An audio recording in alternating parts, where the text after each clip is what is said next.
សូមស្វាគមន៍អ្នកគុណនិយមទាំងអស់គ្នាមកកាន់ការនិទានរឿងទឹកដីថាមពលវិញ្ញាណវគ្គ3ភាគទី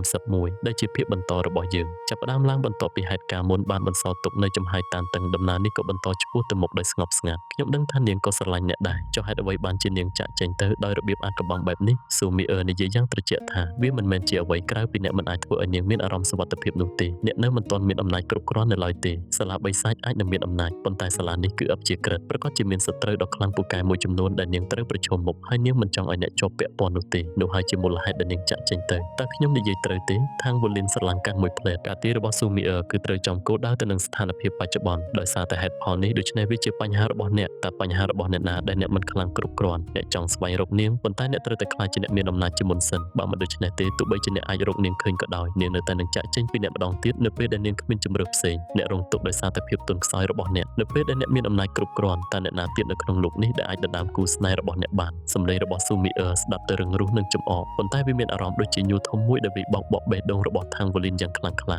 ាបាទហេតុអ្វីបានជានាងចាក់ចេញទៅគឺដោយសារតែខ្ញុំមិនទាន់មានអំណាចគ្រប់គ្រាន់ប៉ុន្តែណាស៊ូមីអឺនិយាយតែមើលងាយថាណានាងនឹងមិនអីទេទោះបីជាអ្នកមិនអីក៏ដោយតើអ្នកមិនដឹងអ្វីអំពីអំណាចរបស់ Soul Master គ្រឿងសឹកប្រយុទ្ធពីរពាក្យទេឬចុះអ្នកវិញក៏គ្រាន់តែជា Soul Master កងព្រលឹង4ប៉ុណ្ណោះតើមានប្រយោជន៍អ្វីក្នុងការបារម្ភពីរឿងនេះមើលអ្នកទៅអ្នកគ្មានប្រយោជន៍អ្វីក្រៅពីមុខមាត់ស្អាតនោះទេអ្នកប្រៀបដូចជាក្បាលលំពែងសំណពប៉ាហាំងដែលភ្លឺដូចប្រាក់មើលទៅអស្ចារ្យតែគ្មានប្រយោជន៍ខ្ញុំពិតជាមិនយល់ទេថាហេតុអ្វីបានជាមានស្រីច្រើនណាស់ដែលស្រឡាញ់អ្នកហើយអ្នកមិនត្រូវបានអនុញ្ញាតឲ្យហៅគាត់បែបនោះទេដែលយន់ខឹងសម្បាននឹងស៊ូមីអឺនិយាយដោយស្មោះត្រង់ថាក្មេងស្រីល្ងងនៅពេលដែលអ្នករកបរិសម្នាក់ចូលរកបរិសម្នាក់ដែលអាចការពារអ្នកបានខ្ញុំក៏មិនយកគាត់ដែរទោះបីជាគេឲ្យខ្ញុំដោយឥតគិតថ្លៃក៏ដោយលីហើយនាងបានទះឡុងជីដែលនៅក្បែរនាងខណៈពេលដែលនាងនិយាយបែបនោះបន្ទាប់មកនាងក៏ងាកក្រោយហើយចាក់ចេញទៅឡុងជីមិនមានការអាណិតអាសូរច្រើនចំពោះខាងវូលីននោះទេគាត់មិនអាចទប់ទល់នឹងអារម្មណ៍រីករាយយ៉ាងខ្លាំងបានឡើយនៅពេលដែលគាត់ស្ដាប់ស៊ូមីអឺស្ដីបន្ទោសខាងវូលីនដោយកំហឹងបន្ទាប់ពីការណាត់ជួបរបស់ខាងវូលីននិងគូយឺបានបញ្ចប់កាលពីម្សិលមិញឡុងជីក៏បានជ្រើសរើសស៊ូមីអឺទីបំផុតគាត់មិនអាចជឿខ្លួនឯងបានទេព្រោះគាត់ទើបតែបានជួបស៊ូមីអឺថ្មីនេះប៉ុណ្ណោះទោះជាយ៉ាងណាក៏ដោយគាត់មានអារម្មណ៍ថាគាត់បានធ្វើការជ្រើសរើសត្រឹមត្រូវកាលណាគាត់គិតកាន់តែច្រើ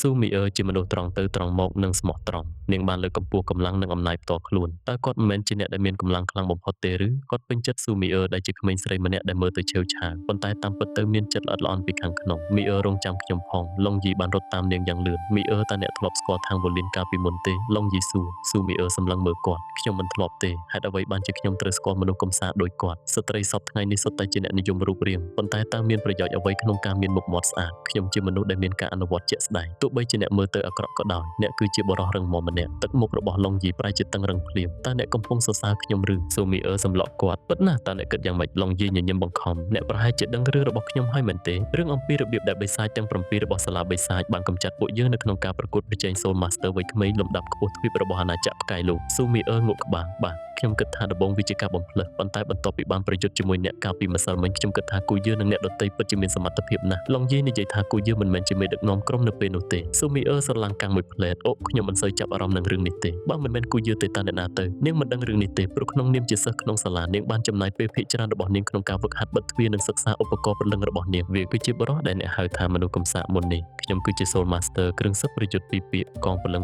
6នៅពេលនោះទាំងគាត់និងគូយឺមិនទាន់ជា Soul Master គ្រឿងសឹកប្រយុទ្ធមួយពាក្យផងទោះបីជាពួកគេទាំងពីរមានកងព្រលឹង4ក៏ដោយពួកគេបានរួមគ្នាហើយកម្ចាត់ខ្ញុំទោះបីជាខ្ញុំមិនចង់ទទួលស្គាល់ក៏ដោយខ្ញុំត្រូវតែនិយាយថាខាងវូលីនមិនមែនជាមនុស្សកំសាកទេគាត់ពិតជាមានអំណាចណាស់ខ្ញុំមានអារម្មណ៍ថាមានការគំរាមកំហែងពីគាត់ទោះបីជាខ្ញុំជា Soul Master កងព្រលឹង7ក៏ដោ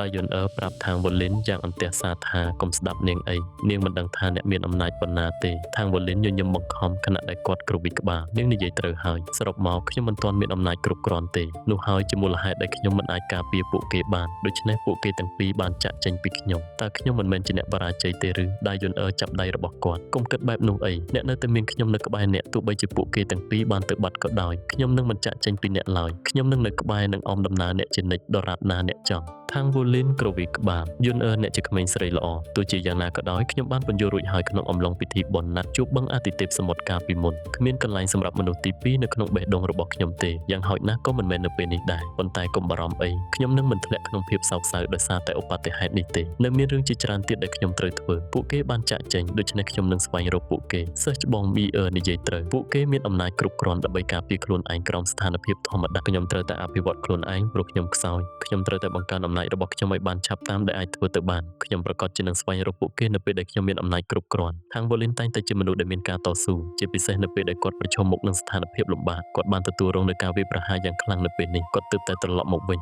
នៅពេលដែលមនុស្សសំខាន់បំផុតពីរនាក់សម្រាប់គាត់បានចាក់ចែងទោះជាយ៉ាងណាក៏ដោយពាក្យសម្ដីរបស់ស៊ូមីអឺបានដាស់គាត់ឲ្យភ្ញាក់ទោះបីជាគាត់ទទួលរងនូវការឈឺចាប់យ៉ាងខ្លាំងនៅក្នុងបេះដូងក៏ដោយគាត់បានបង្ខំខ្លួនឯងឲ្យអនុវត្តអត្ថិភាពលេខ1ដែលជាការបង្កើនអំណាចរបស់គាត់នៅចំណុចនេះខាងវ៉ូលីនបានក្រោកឈរឡើងយឺនខ្ញុំកំពុងទៅសាលាខាងក្នុងឥឡូវនេះខ្ញុំនឹងប្រមូលស្មារតីខ្លួនឯងឡើងវិញអ្នកនឹងតែងតែជាមិត្តរបស់ខ្ញុំទោះជាយ៉ាងណាក៏ដោយយើងមិនអាចខ្លាចជាគូស្នេហ៍បានឡើយខ្ញុំសុំទោសខាងវ៉ូលីនបានប្រញាប់ប្រញាល់ទៅកាន់ទិសដៅសាលាខាងក្នុងបន្ទាប់ពីនិយាយបែបនេះគាត់មិនចង់ធ្វើបាបនាងទេប៉ុន្តែគាត់ចាំបាច់ត្រូវបញ្ជាក់សារនេះទៅដៃយឺនបើមិនដូច្នេះទេគាត់នឹងបង្កឲ្យមានការយល់ច្រឡំកាន់តែច្រើននៅពេលក្រោយដៃយឺនឈរនៅទីនោះដោយស្រឡាំងកាំងខណៈដែលនាងមើលគាត់ចាក់ចេញទៅមានអារម្មណ៍លាយឡំគ្នានៅក្នុងបេះដូងរបស់នាងកន្លែងស្នាក់នៅរបស់ខាងវ៉ូលីននៅក្នុងអន្តេវាសិកដ្ឋានត្រូវបានចាត់តាំងរួចហើយប៉ុន្តែអន្តេវាសិកដ្ឋាននោះមិនមែននៅលើកោះអាទិទេពសមុទ្រទេការចាក់ចេញរបស់ណាបានធ្វើឲ្យអាត្លាសឌូឡូយុនមីងខឹងសម្បាយ៉ាងខ្លាំងទោះបីជាគាត់មិនបានដាក់ទោសខាងវ៉ូលីនក៏ដោយក៏គាត់មិនបានប្រព្រឹត្តល្អចំពោះខាងវ៉ូលីនដែរអគារសិក្សារបស់សាលាខាងក្នុងមានទំហំធំខណៈដែលកន្លែងអន្តេវាសិកដ្ឋាននៅពីក្រោយវាមានទំហំធំទូលាយចំនួនសិស្សក្នុងសាលាមានតិចជាងសាលាខាងក្រៅហេតុដូច្នេះហើយតែងតែមានកន្លែងគ្រប់គ្រាន់នៅក្នុងអន្តេវាសិកដ្ឋានទោះបីជាអ្នកគ្រប់គ្នាត្រូវបានចាត់តាំងឲ្យនៅបន្ទប់មួយក៏ដោយខាងវ៉ូលីនបានត្រឡប់ទៅបន្ទប់របស់គាត់វិញហើយដោះសម្លៀកបំពាក់របស់គាត់យ៉ាងលឿនមុនពេលចូលបន្ទប់ទឹកវាជាច្រើនថ្ងៃហើយចាប់តាំងពីគាត់ងូតទឹកចុងក្រោយគាត់ចង់សម្អាតរាងកាយរបស់គាត់និងសម្រាប់ឲ្យបានល្អមុនពេលគាត់ចាប់ផ្ដើមផ្ដោតធម៌ពលរបស់គាត់ទៅលើការបង្កើនអំណាចកាន់តែខ្លាំង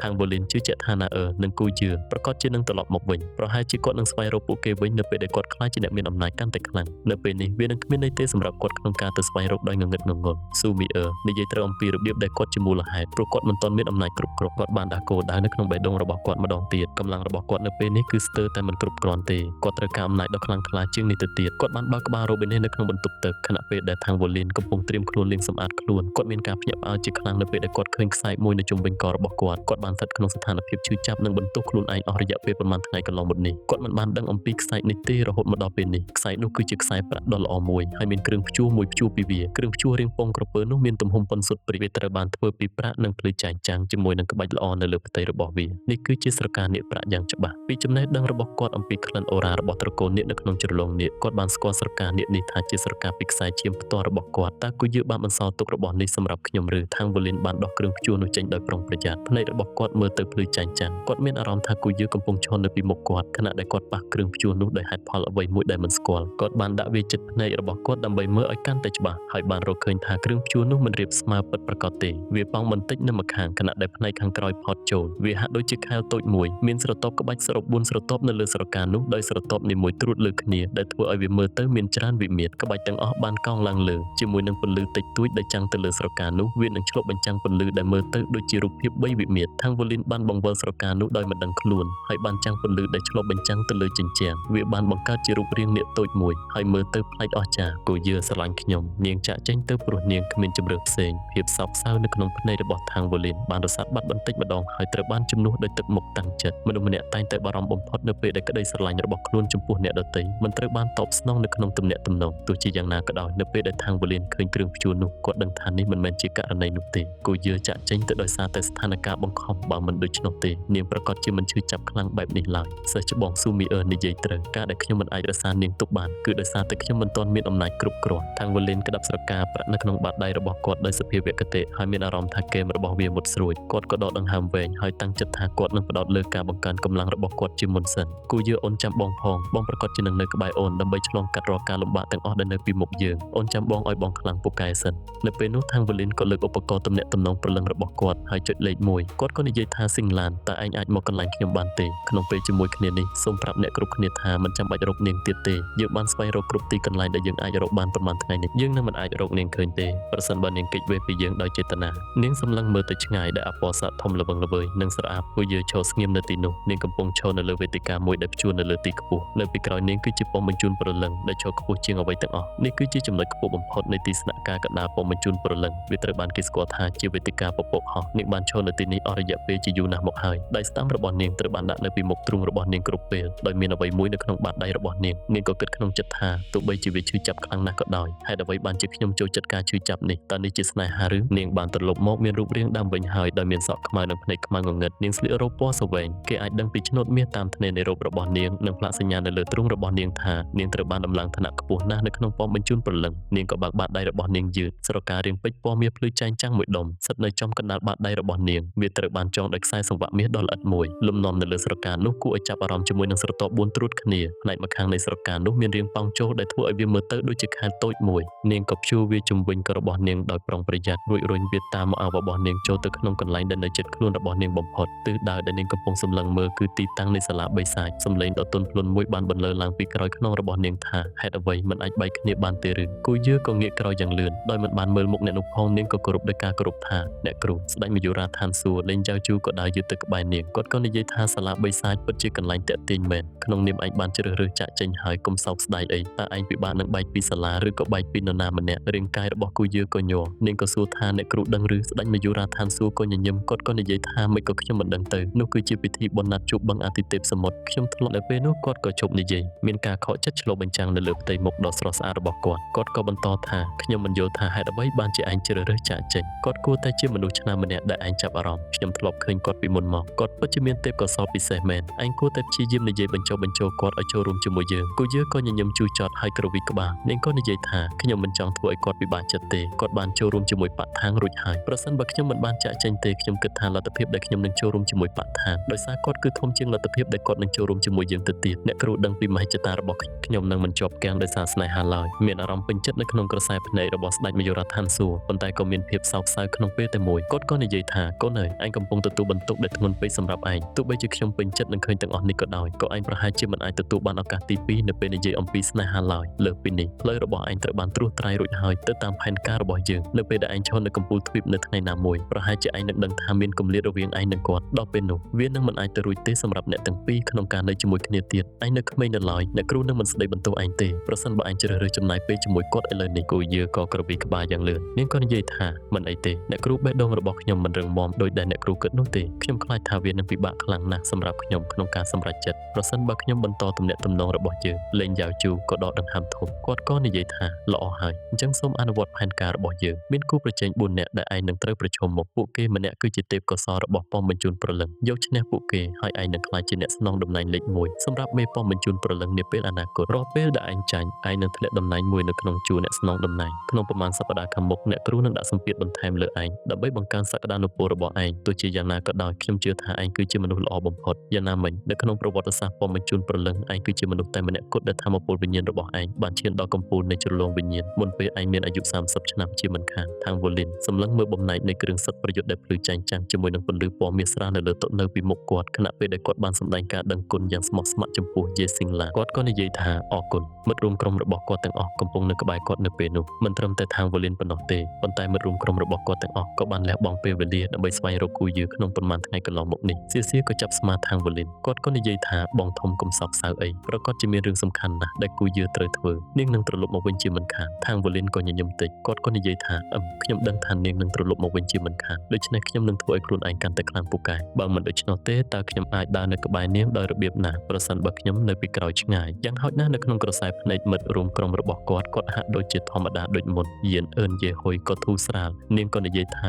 ឯងតែងតែរឹងមាំនិងក្លាហាននៅពេលប្រយុទ្ធនេះជាចំណុចដែលឯងល្អជាងខ្ញុំយេស៊ីងឡានក៏និយាយថាខ្ញុំគិតថាឯងត្រូវត្រៀមខ្លួនជាមុនសិនមុនពេលឯងធ្វើការបញ្ចូលគ្នាខាងបូលីនក៏គ្រូវីក្បាលគាត់ក៏និយាយថាមិនចាំបាច់ទេខ្ញុំមិនភ័យស្រួយដល់ថ្នាក់នោះទេប្រសិនបើការបញ្ចូលគ្រឿងសឹកប្រយុទ្ធមួយពាក្យក៏ពិបាកសម្រាប់ខ្ញុំដែរតើខ្ញុំនៅតែស័ក្តិសមជាប្រធានក្រុមរបស់ឯងដោយរបៀបណាវត្ថុដែលដាក់នៅលើតុគឺជាឈុតគ្រឿងសឹកប្រយុទ្ធមួយពាក្យទាំងអស់នេះត្រូវបានបង្កើតឡើងដោយយេស៊ីងឡានផ្ទាល់អស់រយៈពេលជាច្រើនឆ្នាំគ្រឿងសឹកប្រយុទ្ធរបស់គាត់ទាំងអស់ត្រូវបានរៀបចំរួចរាល់ហើយគ្រាន់តែខ្វះតែដំណើរការបញ្ចូលគ្នាប៉ុណ្ណោះនៅពេលដែលគ្រឿងសឹកប្រយុទ្ធត្រូវបានបញ្ចូលគ្នាគាត់អាចក្លាយជាអ្នកជំនាញគ្រឿងសឹកប្រយុទ្ធមួយពាក្យបានជាស្ថាពរនេះធ្លាប់ជាគោលដៅដែលគាត់ប្រាថ្នាចង់បានជាយូរមកហើយទោះជាយ៉ាងណាក៏ដោយមានតែស្នាមញញឹមតិចនៅលើផ្ទៃមុខរបស់គាត់ប៉ុណ្ណោះហើយមិនមែនជាភាពរំភើបនៅពេលនេះទេខាងវូលីនក៏លើកអាវក្រោះទ្រូងរបស់គាត់ជាមុនសិនខណៈពេលដែលគាត់កំពុងនិយាយអាវក្រោះទ្រូងគឺជាបំណែកគ្រឿងសឹកប្រយុទ្ធដ៏ធំបំផុតហើយជាគ្រឿងសឹកប្រយុទ្ធស្នូលអាវក្រោះទ្រូងនោះទូចល្មមគ្របដណ្ដប់ដោយបន្ទះរាងចតុកោណនៅសងខាងរបស់វាជាការរចនាបំណែកតែមួយហើយវាមានអារម្មណ៍ធ្ងន់ខ្លាំងនៅក្នុងដៃរបស់គាត់ខាងវូលីនក៏ប្រកាសថាសូមថយក្រោយពី3ជំហានក្រុមមនុស្សក៏ប្រញាប់ថយក្រោយដើម្បីឲ្យគាត់មានកន្លែងខ្លះនៅពេលបន្ទាប់ពួកគេក៏ឃើញភ្នែករបស់ខាងវូលីនភ្លឺឡើងខណៈពេលដែលពន្លឺពណ៌មាសដ៏ខ្លាំងក្លាបានបាញ់ចេញពីភ្នែករបស់គាត់លំយោលឈាមក្លឹមដ៏ខ្លាំងក្លាបានផ្ទុះឡើងក្នុងមួយពព្រិចភ្នែកក្នុងលក្ខណៈរឹងមាំសៀសៀមានប្រតិកម្មខ្លាំងបំផុតចំពោះអ្វីដែល កំពុងកាត់ឡើង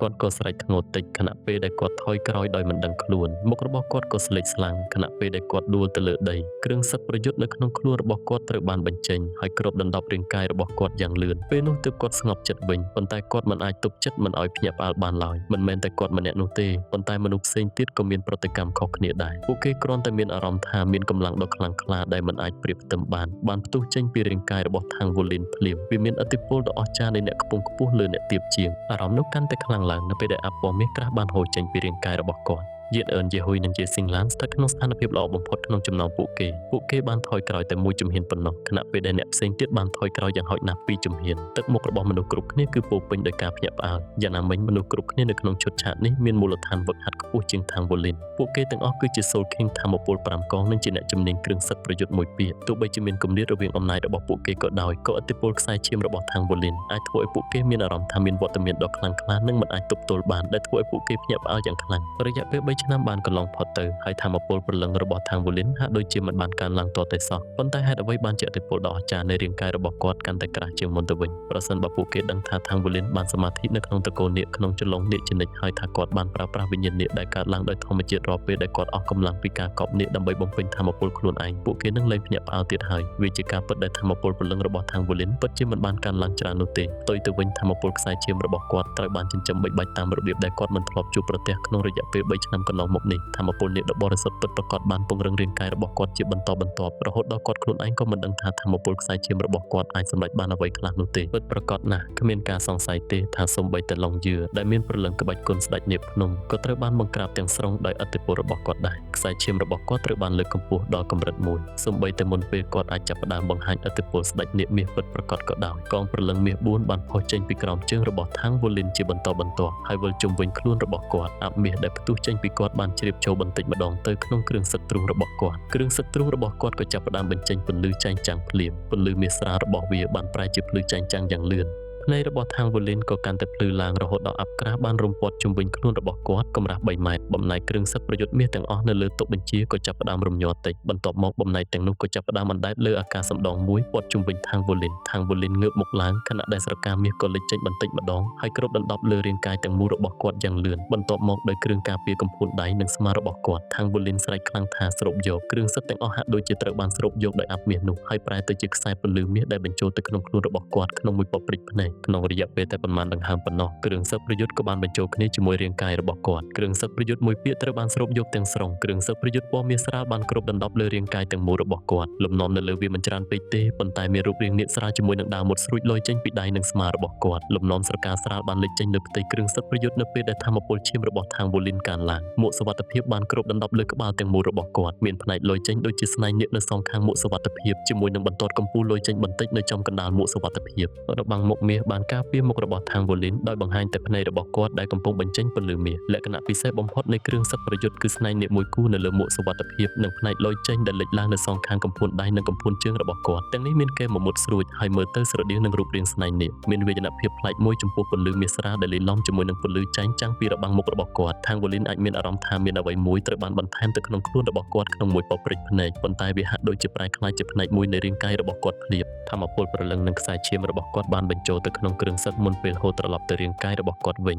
គាត់មានអារម្មណ៍ថាដូចជារាងកាយទាំងមូលរបស់គាត់បានរីកធំការពង្រីកដ៏ធំសម្បើមនោះបានធ្វើឲ្យគាត់ចង់រកកន្លែងដើម្បីបញ្ចេញអារម្មណ៍របស់គាត់យេស៊ីងឡានបានសួរខាងវូលីនថាអ្នកត្រូវតែស្គាល់ពីកម្លាំងរបស់គ្រឿងសឹកប្រយុទ្ធនេះឲ្យបានច្បាស់តែយើងទៅសង្វៀនវឹកហាត់ទេខាងវូលីនក៏ចង់សាកល្បងវាដែរដើម្បីដឹងថាតើគាត់មានកម្លាំងខ្លាំងប៉ុណ្ណាបន្ទាប់ពីគាត់ពាក់គ្រឿងសឹកប្រយុទ្ធគាត់ក៏ឆ្លើយតបថាបាទទីធ្លាខាងក្នុងមានសង្វៀនវឹកហាត់ផ្ទាល់ខ្លួនដែលខុសពីទីធ្លាខាងក្រៅគេត្រូវបង់ថ្លៃដើម្បីចូលប្រើសង្វៀនវឹកហាត់របស់ទីធ្លាខាងក្រៅខណៈដែលនៅក្នុងទីធ្លាខាងក្នុងមិនចាំបាច់នោះទេគេអាចចូលប្រើវាបានគ្រប់ពេលដរាបណាគ្មាននរណាម្នាក់កំពុងប្រើវាបន្ទាប់ពីទាំងអស់វាមានសារៈសំខាន់ខ្លាំងណាស់សម្រាប់សិស្សដែលបានសម្រេចមូលដ្ឋានវឹកហាត់ជាក់លាក់មួយដើម្បីលើកកម្ពស់ខ្លួនឯងដោយប្រើសង្វៀនវឹកហាត់បទពិសោធន៍ប្រយុទ្ធជាក់ស្ដែងមានសារៈសំខាន់ជាងថាមពលព្រលឹងរបស់ខ្លួនទៅទៀតក្នុងឱកាសជាច្រើនជាពិសេសសម្រាប់សិស្សសាលាបិសាចគ្មានការសង្ស័យទេថាកម្លាំងនៃសង្វៀនវឹកហាត់របស់ទីធ្លាខាងក្នុងគឺលើសពីទីធ្លាខាងក្រៅឆ្ងាយណាស់ជាពិសេសកម្លាំងនៃខែលការពាររបស់វាខែលការពារដ៏ក្រាស់ក៏បានគ្របដណ្ដប់លើដីក្រោម មជើងរបស់ពួកគេផងដែរទោះបីជាវាមិនមានអារម្មណ៍ស្រួលដោយការដើរលើធម្មពលព្រលឹងក៏ដោយប៉ុន្តែវាធានាថាសង្វៀននឹងខូចខាតតិចបំផុតតាមដែលអាចធ្វើទៅបានស៊ូលីស៊ីបានឈរនៅខាងក្រៅសង្វៀនវឹកហាត់ខណៈដែលអ្នកផ្សេងទៀតឈរនៅខាងក្នុងខាងវូលីនបានងាកមើលទៅមិត្តរួមក្រុមរបស់គាត់ហើយសួរថានរណាទៅមុនយាមយាឡានហៀបនឹងនិយាយខណៈដែលយិនអិនយេហ៊ុយក៏បានបោះជំហានទៅមុខនៅក្បែរនាងរួចទៅហើយនាងបាននិយាយថាខ្ញុំទៅមុនខាងវូលីនក៏ឆ្លើយតបថាបានយិនអិនយេហ៊ុយគឺជាអ្នកខ្លាំងបំផុតក្នុងចំណោមពួកគេតាក់ទងនឹងធម្មពលព្រលឹងនិងមូលដ្ឋានវឹកហាត់របស់នាងយិនអិនយេហ៊ុយបានប្រមានខាងវូលីនថាខ្ញុំបានសម្រេចធម្មពលព្រលឹងឋានៈទី57រួចហើយប្រយ័ត្នផងល្បឿននៃការឡើងឋានៈ10ក្នុងរយៈពេល3ឆ្នាំរបស់នាងហាក់ដូចជាមិនលឿនគ្រប់គ្រាន់ទេទោះជាយ៉ាងណាក៏ដោយធម្មពលព្រលឹងឋានៈទី57របស់នាងគឺគួរឲ្យភ្ញាក់ផ្អើលរួចទៅហើយកាលពីឡុងយឺមានអាយុ20ឆ្នាំគាត់មានឋានៈលើសពី60បន្តិចបន្តួចប៉ុណ្ណោះខាងវូលីនញញឹមហើយឆ្លើយថាបានពួកគេនៅឆ្ងាយពីគ្នា50ម៉ែត្រខណៈដែលអ្នកផ្សេងទៀតបានថយក្រោយបន្តិចសៀសៀមិនអាចទប់ចិត្តស្រែកបានទេបងធំសូមមេត្តាថ្នមផងយិនអិនយេហ៊ុយនិយាយដល់មិនសប្បាយចិត្តថានៅស្ងៀមទៅសៀសើចចិត្តតិចហើយនិយាយថាខ្ញុំបារម្ភពីអ្នកទេតាយិនអិនយេហ៊ុយមិនបានតបតនឹងគាត់ទៀតទេពន្លឺបានភ្លឺឆ្លងកាត់ភ្នែករបស់នាងខណៈដែលនាងបានបញ្ចេញព្រលឹងក្បាច់គុណរបស់នាងយ៉ាងរហ័សពន្លឺនៃកងព្រលឹងរបស់នាងបានផុសឡើងយ៉ាងលឿនជាមួយនឹងកងពណ៌ស្វាយ2និងកងពណ៌ខ្មៅ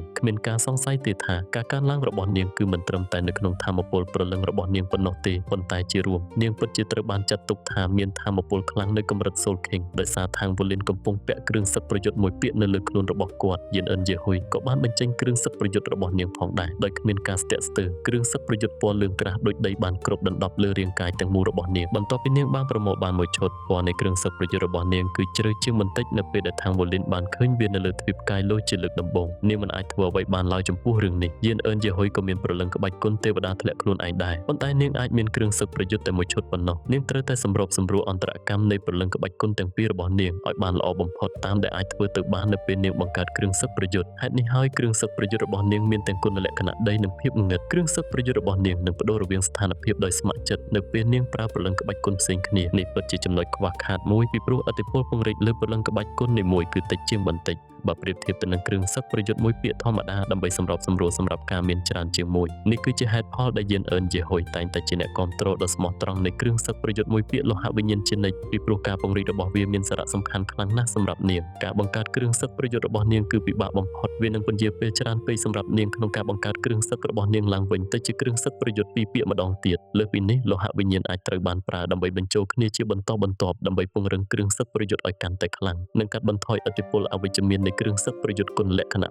2យិនអិនយេហ៊ុយបានស្រែកឡើងទៅលើមេឃខណៈដែលនាងលាតដៃស្ទ្រីមពន្លឺពីរបានភ្លឺចេញពីដៃរបស់នាងមិនយូរប៉ុន្មានកងព្រលឹងនៅលើខ្លួនរបស់នាងក៏បានបញ្ចេញពន្លឺខណៈដែលរាងកាយរបស់នាងបានរីកធំយ៉ាងលឿនហើយប្រែទៅជាស្វាទីឋានដ៏ធំកម្ពស់6ហ្វីតក្នុងមួយប៉ព្រិចភ្នែកគ្មានការសង្ស័យទេថាស្វាទីឋានពិតជាស័ក្តិសមបំផុតក្នុងការប្រយុទ្ធជាមួយខាងវូលីនកម្ពស់នៃព្រលឹងក្បាច់គុណរបស់នាងនាពេលបច្ចុប្បន្នបានបង្ហាញថាព្រលឹងក្បាច់គុណស្វាទីឋានរបស់នាងគឺមានធម៌ពលខ្លាំងជាងមុនទៅទៀតស្ទ្រីមពន្លឺទាំងពីរដែលបញ្ចេញចេញពីដៃរបស់នាងតាមពិតគឺញួរលោហៈវិញ្ញាណដ៏ធំពីរដែលខាងវូលីនបានផ្ដល់ឲ្យនាងបើប្រៀបធៀបទៅនឹងអតីតកាលឥទ្ធិពលនៃញញួរយក្សទាំងនោះគឺខុសគ្នាបន្តិចបន្តួចជាមួយនឹងការប្រែប្រួលធម៌ពលព្រលឹងដែលត្រូវបានពង្រឹងយ៉ាងច្បាស់ញញួរទាំងនោះត្រូវបានកែប្រែជាក់ស្ដែងដល់កម្រិតមួយដើម្បីធ្វើឲ្យពួកវាកាន់តែមានធម៌ពលស្វាធីឋានមានកម្ពស់6ហ្វីតជាមួយនឹងរាងកាយដ៏រឹងមាំមិនអាចប្រៀបផ្ទឹមបានហើយជាមួយនឹងការបន្ថែមញញួរដ៏គួរឲ្យភ័យខ្លាចប្រវែង5ម៉ែត្រមួយគូនេះកម្លាំងនិងឥទ្ធិពលរបស់នាងថែមទាំងអាចបំភ័យមេកាបានទៀតផងមាត់របស់ខាងវូលីនមិនអាចទប់ទល់នឹងការញាប់បានទេគាត់កំពុងដកដង្ហើមធំដោយការកោតសរសើរនៅក្នុងចិត្តខណៈដែលគាត់បានក្រឡេកមើលសៀសៀនៅចម្ងាយសៀសៀប្រកាសជាចូលចិត្តការឈឺចាប់ហើយយិនអិនយេហ៊ុយមិនបានបន្ធូរបន្ថយលើខាងវូលីនឡើយទោះបីជាគាត់មានកងព្រលឹងតែ4ក៏ដោយក៏កម្លាំងរួមរបស់ខាងវូលីនមានច្រើនជាងធម៌ពលព្រលឹងនិងមូលដ្ឋានវឹកហាត់របស់គាត់កាលពីមុនទៅទៀតលើសពីនេះទោះបីជាធម៌ពលព្រលឹងរបស់គាត់មិនបានកើនឡើងច្រើនបន្ទាប់ពីការត្រឡប់មកវិញលើកនេះក៏ដោយក៏ឥទ្ធិពលខ្សែឈាមនៅក្នុងខ្លួនរបស់គាត់គឺមានធម៌ពលខ្លាំងជាងមុនជាច្រើនដងយិនអិនយេហ៊ុយនៅមិនទប់ទល់ឡើយនៅពេលនាងប្រយុទ្ធជាមួយខាងវូលីនឥឡូវនេះនាងបានបោះជំហានទៅមុខដោយជើងឆ្វេងរបស់នាងហើយរាងកាយរបស់នាងក៏បានលោតឡើងលើអាកាសរួចទៅហើយនាងបានលើកញយយក្សមកគូរបស់នាងហើយវាយចុះពីលើមេឃញញួរទាំងនោះបានផ្លាស់ទីស្របគ្នាដូចជាអាចផ្កាយដែលដេញតាមព្រះច័ន្ទនេះជាកណ្ដុងខ្យល់មែនទេខាងវូលីនមានការភ្ញាក់ផ្អើលក្នុងពេលជាមួយគ្នានោះគាត់បានយល់យ៉ាងជ្រាលជ្រៅថាសៀសៀអាចយកឈ្នះយិនអិនយេហ៊ុយបានពីព្រោះនាងបានបន្ធូរបន្ថយលើគាត់កាលពីម្សិលមិញវាជាច្រើនឆ្នាំហើយចាប់តាំងពីពួកគេបានជួបគ្នាជាលើកចុងក្រោយហើយយិនអិនយេហ៊ុយបានហ្វឹកហាត់កណ្ដុងខ្យល់ដល់កម្រិតដ៏គួរឲ្យចាប់អារម្មណ៍បែបនេះអមដោយញញួរយក្សនៅក្នុងដៃរបស់នាងនិង ការពង្រីកនៃគ្រឿងសឹកប្រយុទ្ធមួយពាក្យរបស់នាងគ្រាប់កណ្ដុងខ្យល់ទាំងពីរនេះបានផ្ទុះយ៉ាងគួរឲ្យភ័យខ្លាចនៅក្នុងខ្យល់រហូតដល់កណ្ដុងព្រលឹងធម្មតាក៏មិនអាចប្រៀបផ្ទឹមបានដែរប៉ុន្តែថាងវូលីនគ្មានបំណងគេចវេះឡើយគាត់បានលើកដៃទាំងពីរត្រង់ពីលើក្បាលហើយដៃរបស់គាត់ក៏រីកធំឡើងជាច្រើនដងភ្លាមជាមួយនឹងស្រកានាគលេចឡើងពេញគ្រឿងសឹកប្រយុទ្ធរបស់គាត់ក្រញាំនាគមាសរបស់គាត់ក៏បានលេចចេញមកថាងវូលីនបានមើលគ្រាប់កំភ្លើងខ្យល់ទាំងពីររបស់ញញួរនោះហោះមកដល់មុនពេលគាត់ចាប់វាដោយដៃទាំងពីរក្នុងពេលតែមួយហ្វូងមនុស្សបានឃើញថាក្រញាំនាគមាសទាំងគូរបស់គាត់បានផ្ទុះឡើងនៅពន្លឺដ៏ភ្លឺចែងចាំងភ្លាមមានអាប់មាសដ៏ភ្លឺចិញ្ចាចមួយបានគ្របដណ្ដប់លើរាងកាយរបស់ថាងវូលីននៅពេលបន្ទាប់គ្រាប់កំភ្លើងខ្យល់ទាំងពីរនោះត្រូវបានកំទេចដោយបង្ខំគ្រាប់កំភ្លើងខ្យល់ទាំងពីរបានរលាយបាត់ទៅខណៈដែលកម្លាំងដ៏ខ្លាំងក្លាបានបោកបក់មកលើថាងវូលីនប៉ុន្តែគាត់មិនបានរង្គើបន្តិចឡើយញញួរទាំងគូរបស់យន់អឺនយេហួយបានហោះមកលើគាត់ហើយធ្លាក់ពីលើក្បាលរបស់ថាងវូលីនក្នុងល្បឿនផ្លេកបន្ទោអ្នករបស់ថាងវូលីនស្រាប់តែភ្លឺឡើងដោយពីមុនដែរគាត់មិនបានគេចវេះឡើយដោយក្រញាំនាគមាសទាំងគូរបស់គាត់បានប្រែជាកណ្ដាប់ដៃគាត់បានស្រែកខ្លាំងហើយវាយទៅមុខម្ដងហើយម្ដងទៀតដោយកណ្ដាប់ដៃរបស់គាត់កំពុងប្រយុទ្ធទល់នឹងញញួរភ្លោះនោះដោយកណ្ដាប់ដៃទៅទេយ៉ាងណាមិញញញួរយក្សទាំងគូនេះមានទម្ងន់ជាង 5000 គីឡូក្រាមក្រៅពីថាងវូលីនយន់អឺនយេហួយគឺជាមនុស្សតែម្នាក់គត់ដែលអាចកាន់ញញួរនេះបានក្នុងចំណោមសមាជិកក្រុមបិសាចទាំង7បច្ចុប្បន្ននេះថាមពលដ៏មហិមារបស់នាងបូករួមនឹងកម្លាំងរបស់ទីតានពេជ្រអាចកំទេចមេការពណ៌លឿងមួយភ្លាមដោយគ្មានខែលព្រលឹងការពារឡើយប៉ុន្តែថាងវូលីនបែរជាពឹងផ្អែកលើកណ្ដាប់ដៃទទេរបស់គាត់ដើម្បីព្យាយាមតទល់នឹងកម្លាំងបាយដោយកម្លាំងបាយទៅវិញសូម្បីតែយន់អឺនយេហួយក៏មានអារម្មណ៍មិនគួរឲ្យជឿដែរនាងមិនដែលជឿថាអ្នកណាម្នាក់ដែលមានឋានៈដូចគ្នាអាចពឹងផ្អែកលើរាងកាយតែម្នាក់ឯងដើម្បីទប់ទល់នឹងញញួរភ្លោះរបស់នាងដោយកម្លាំងបាយបានឡើយនាងបានបន្ថយកម្លាំងរបស់នាងដោយមិនដឹងខ្លួនដោយសារតែនាងទុកចិត្តលើថាងវូលីនសម្លេងផ្ទុះដ៏ខ្លាំងមួយបានលាន់លឺឡើងនៅពេលដែលញញួរភ្លោះបានប៉ះនឹងកណ្ដាប់ដៃទាំងគូរលកឆក់ដ៏ខ្លាំងក្លាមួយបានផ្ទុះចេញពីចំណុចប៉ះទង្គិចគ្នារបស់អ្នកប្រយុទ្ធទាំងពីរនៅចំកណ្ដាលនៅត្រឹមមួយពព្រិចភ្នែកនោះមនុស្សគ្រប់គ្នាមានអារម្មណ៍ថាថាងវូលីនបានប្រែក្លាយទៅជាភ្នំដ៏ខ្ពស់មួយគាត់មិនបានប្រើស្នៀតព្រលឹងឬស្នៀតព្រលឹងឈាមឡើយពន្លឺមាសបានចែងចាំងយ៉ាងភ្លឺស្វាងចេញពីរាងកាយទាំងមូលរបស់គាត់ខណៈដែលគ្រឿងសឹកប្រយុទ្ធមួយពាក្យរបស់គាត់បានបញ្ចេញពន្លឺដ៏អស្ចារ្យខែលការពាររបស់សង្វៀនវឹកហាត់នៅក្រោមជើងរបស់ថាងវូលីនក៏បានផ្ទុះឡើងនៅរង្វង់ពន្លឺដ៏ខ្លាំងក្លាផងដែរតើខ្ញុំអាចទប់វាបានទេហ្វូងមនុស្សដែលនៅសល់បានសម្លឹងមើលដោយភ្នែកធំប៉ុន្តែក៏មានអារម្មណ៍ថប់ដង្ហើមដោយការព្រួយបារម្ភជំនួសថាងវូលីនផងដែរគ្រប់គ្នាបានយល់ច្បាស់ពីកម្លាំងរបស់យន់អឺនយេហួយនាងគឺជា Soul Master ប្រភេទវាយលុកលេខ1របស់ក្រុមទាំងមូលក្នុងអំឡុងពេលដែលថាងវូលីនអវត្តមានហើយក៏ជាបង្គោលកម្លាំងដ៏សំខាន់នៅក្នុងក្រុមផងដែរទោះជាយ៉ាងណាក៏ដោយពួកគេបានឃើញទិដ្ឋភាពដែលមិនគួរឲ្យជឿមួយញញួរភ្លោះរបស់យន់អឺនយេហួយត្រូវបានបោះចេញពីការវាយប្រហាររបស់កណ្ដាប់ដៃថាងវូលីនមុនពេលនាងត្រូវបានបោកបក់ទៅលើអាកាសហើយធ្លាក់ទៅលើដីមិនយូរប៉ុន្មាននាងក៏បានដួលថយក្រោយម្ដងហើយម្ដងទៀតដោយមិនអាចគ្រប់គ្រងបាននាងបានដួលថយក្រោយជាបន្តបន្ទាប់អស់ជាង10ជំហានមុនពេលនាងអង្គុយទៅលើដីដោយគ្មានការគ្រប់គ្រងលើរាងកាយរបស់នាងឡើយអ្វីញញួរភ្លោះបានធ្លាក់បោកទៅលើឥដ្ឋដៃរបស់យន់អឺនយេហួយបានធ្លាក់ចុះទន់ខ្សោយនៅក្បែរខ្លួនរបស់នាងភ្នែករបស់នាងដែលលាក់នៅក្រោមមួកសុវត្ថិភាពគឺពោពេញទៅដោយការមិនជឿ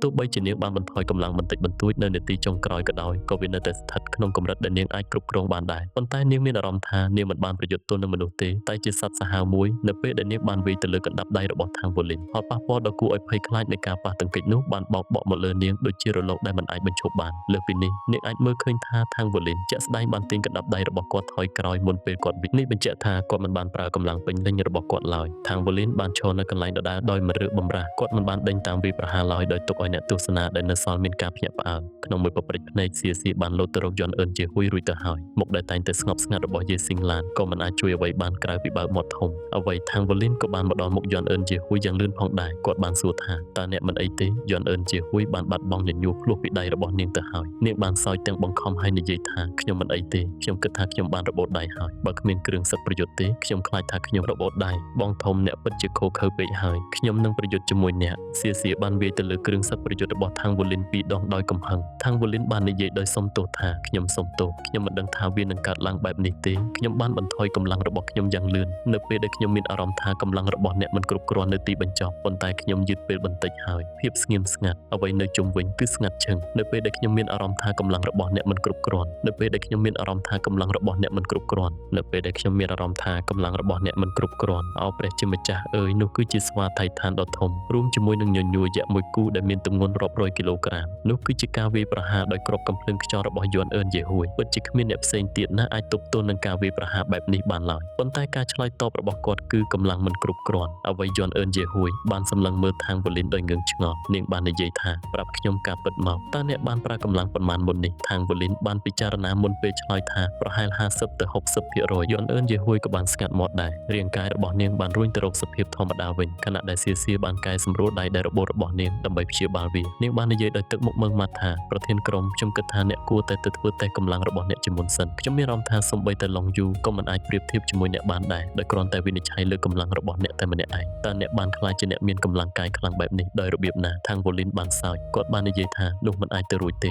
ថាមពលព្រលឹងរបស់ស្ដេចព្រលឹងឋានៈអាចត្រួតត្រាខ្ញុំបានយ៉ាងងាយស្រួលទោះជាយ៉ាងណាក៏ដោយខ្ញុំគិតថាខ្ញុំក៏គួរតែសាកល្បងកម្លាំងរបស់ខ្ញុំដែរដើម្បីឲ្យខ្ញុំអាចវឹកហាត់គ្រប់គ្រងបានកាន់តែល្អនៅពេលអនាគតខ្ញុំគិតថាខ្ញុំនឹងមិនខ្លាំងបែបនេះទេបើគ្មានគ្រឿងសិតប្រយុទ្ធយន់អឺនតោះយើងសាកល្បងម្ដងទៀតនៅពេលដែលអ្នកប្រើស្វាថៃឋានដ៏ធំប៉ុន្តែខ្ញុំនឹងមិនពាក់គ្រឿងសិតទេកម្លាំងរបស់ខាងវូលីនពិតជាបានធ្វើឲ្យគ្រប់គ្នាភ្ញាក់ផ្អើលយ៉ាងខ្លាំងគាត់ខ្លាំងរហូតដល់ហាក់ដូចជាអាចលើកមេឃបានបើមានចំណុចចាប់ហើយអាចទាញដីបានបើមានចំណុចទាញវាពិតជាមិនមែនជាកម្លាំងមនុស្សធម្មតាឡើយបន្ទប់សាកល្បងរបស់សាលាខាងក្នុងត្រូវបានបំពាក់ដោយបច្ចេកវិទ្យាទំនើបបំផុតសិស្សរបស់សាលាខាងក្នុងនឹងត្រូវធ្វើតេស្តស្ថានភាពរាងកាយរបស់ពួកគេម្ដងរៀងរាល់3ខែនៅទីនេះរួមទាំងមូលដ្ឋានវឹកហាត់ថាមពលព្រលឹងកម្លាំងល្បឿនថាមពលវិញ្ញាណល្បឿនប្រតិកម្មនិងអ្វីផ្សេងទៀតវាមានភាពជាក់លាក់ខ្លាំងរហូតដល់សិស្សអាចកែសម្រួលខ្លួនឯងបានយ៉ាងល្អិតល្អន់ទៅតាមស្ថានភាពផ្សេងរបស់ពួកគេនៅពេលដែលខាងវូលីននិងមិត្តភ័ក្តិរបស់គាត់បានមកដល់បន្ទប់សាកល្បងមាននរណាម្នាក់កំពុងឈររងចាំពួកគេនៅទីនោះរួចទៅហើយវ៉ូចាំងគង់មិនបានផ្លាស់ប្ដូរច្រើនទេចាប់តាំងពី3ឆ្នាំមុនពេលវេលាមិនអាចបន្សល់ទុកនៅដានណាមួយនៅលើទឹកមុខត្រជាក់និងក្រអឺតក្រទមដោយទេពរបស់គាត់ឡើយមានតែឥទ្ធិពលរបស់គាត់ប៉ុណ្ណោះដែលកាន់តែជ្រាលជ្រៅខាងវូលីនបានប្រញាប់ដើរទៅមុខពី3ជំហាននៅពេលឃើញគាត់ហើយនិយាយដោយគោរពថាលោកគ្រូវ៉ូខ្ញុំត្រឡប់មកវិញហើយវ៉ូចាំងគង់ក៏បានដើរទៅមុខហើយអោបគាត់ដោយមិននឹកស្មានដល់គាត់និយាយថាយ៉ាងហោចណាស់អ្នកក៏មានស្ថានភាពល្អជាងខ្ញុំដែរខាងវូលីនស្រឡាំងកាំងមួយផ្លេតរូបភាពរបស់វ៉ូចាំងគង់ដែលបាននាំគាត់ទៅកាន់ទីក្រុងឋានសួគ៌ដើកាលពីដើមដំបូងដើម្បីមើលស្ថានភាពនៅទីបញ្ចុះសពស្រាប់តែលេចឡើងក្នុងចិត្តរបស់គាត់មានអារម្មណ៍ស្រឡាំងកាំងបន្តិចហើយនិយាយថាលោកគ្រូវ៉ូចាំងគង់បានលែងគាត់ហើយនិយាយថាល្អហើយដែលអ្នកត្រឡប់មកវិញមិនចាំបាច់និយាយអ្វីទៀតទេមកខ្ញុំនឹងនាំអ្នកទៅធ្វើតេស្តរាងកាយសៀសៀញញឹមហើយដើរមកជិតចង្អុលទៅច្រមុះរបស់គាត់គ្មានការសង្ស័យទេថាគាត់ជាអ្នកដែលបានប្រាប់វ៉ូចាំងគង់ខាងវូលីនមានអារម្មណ៍ច្របូកច្របល់ក្នុងចិត្តដោយសារគូយើចាប់តាំងពីគាត់ត្រឡប់មកសាលាវិញគាត់មានអារម្មណ៍ធូរស្រាលបន្តិចបន្ទាប់ពីគាត់បានសម្រេចចិត្តផ្អាកការស្វែងរកគូយើជាបណ្ដោះអាសន្នទោះជាយ៉ាងណាក៏ដោយគ្មានគ្រូណាម្នាក់បានបញ្ឈប់គាត់ពីការស្វែងរកគូយើក្នុងរយៈពេលប្រហែលថ្ងៃកន្លងមកនេះទេមិនថាជូស៊ីហ្វុងវ៉ូយូឬសូម្បីតែវ៉ូចាំងគង់ក៏គ្មាននរណាម្នាក់បញ្ឈប់គាត់ដែរគាត់ទើបតែដឹងរឿងនេះនៅពេលដែលគាត់បានស្ងប់ចិត្តនិងមានគំនិតច្បាស់លាស់ខាងវូលីននិយាយថាលោកគ្រូវ៉ូខ្ញុំសុំទោសដែលចាប់តាំងពីខ្ញុំត្រឡប់មកវិញវ៉ូចាំងគង់ក្រវីក្បាលហើយនិយាយថាប្រហែលជាអ្នកមិនទាន់យល់ពីស្ថានភាពរបស់តុលាការខាងក្នុងនៅឡើយទេខ្ញុំនឹងបញ្យល់អ្នកតាមវិធីសាមញ្ញបំផុតអ្នកត្រូវបានចាត់ទុកជាមនុស្សពេញវ័យដោយសាលានៅពេលចូលតុលាការខាងក្នុងអ្នកទទួលខុសត្រូវចំពោះអាកប្បកិរិយារបស់អ្នកប៉ុន្តែក្នុងពេលជាមួយគ្នានេះសាលានឹងមិនរឹតបន្តឹងដោយពេលអ្នកនៅតុលាការខាងក្រៅឡើយក្រៅពីការប្រឡងតាមការកំណត់តុលាការខាងក្នុងគឺមានភាពធូររលុងជាមួយសិស្សរបស់ខ្លួនអ្នកអាចធ្វើអ្វីដែលអ្នកចង់បានហើយគ្មាននរណាម្នាក់នឹងបញ្ឈប់អ្នកឡើយលើពីនេះទំនាក់ទំនងរបស់អ្នកជាមួយគូយើត្រូវបានទទួលស្គាល់ដោយវិធីបណ្ណាត់ជួបបឹងអាទិទេពសមុទ្រសាលានឹងគ្រប់គ្រងអ្នកយ៉ាងពិតប្រាកដហើយថែមទាំងជួយអ្នកស្វែងរកនាងទៀតផងប្រសិនបើមានព័ត៌មានណាមួយអំពីនាងពួកគេនឹងជូនដំណឹងដល់អ្នកយោងតាមព័ត៌មានបច្ចុប្បន្នដែលប្រមូលបានពីការស្វែងរកវាទំនងជាថាគូយើត្រូវបានលាក់ដោយពំបញ្ជូនព្រលឹងបើមិនដូច្នេះទេគ្មានហេតុផលណាដែលយើងមិនអាចរកនាងឃើញនោះទេទោះជាយ៉ាងណាក៏ដោយសាលាមានទំនាក់ទំនងមិនធម្មតាជាមួយពំបញ្ជូនព្រលឹង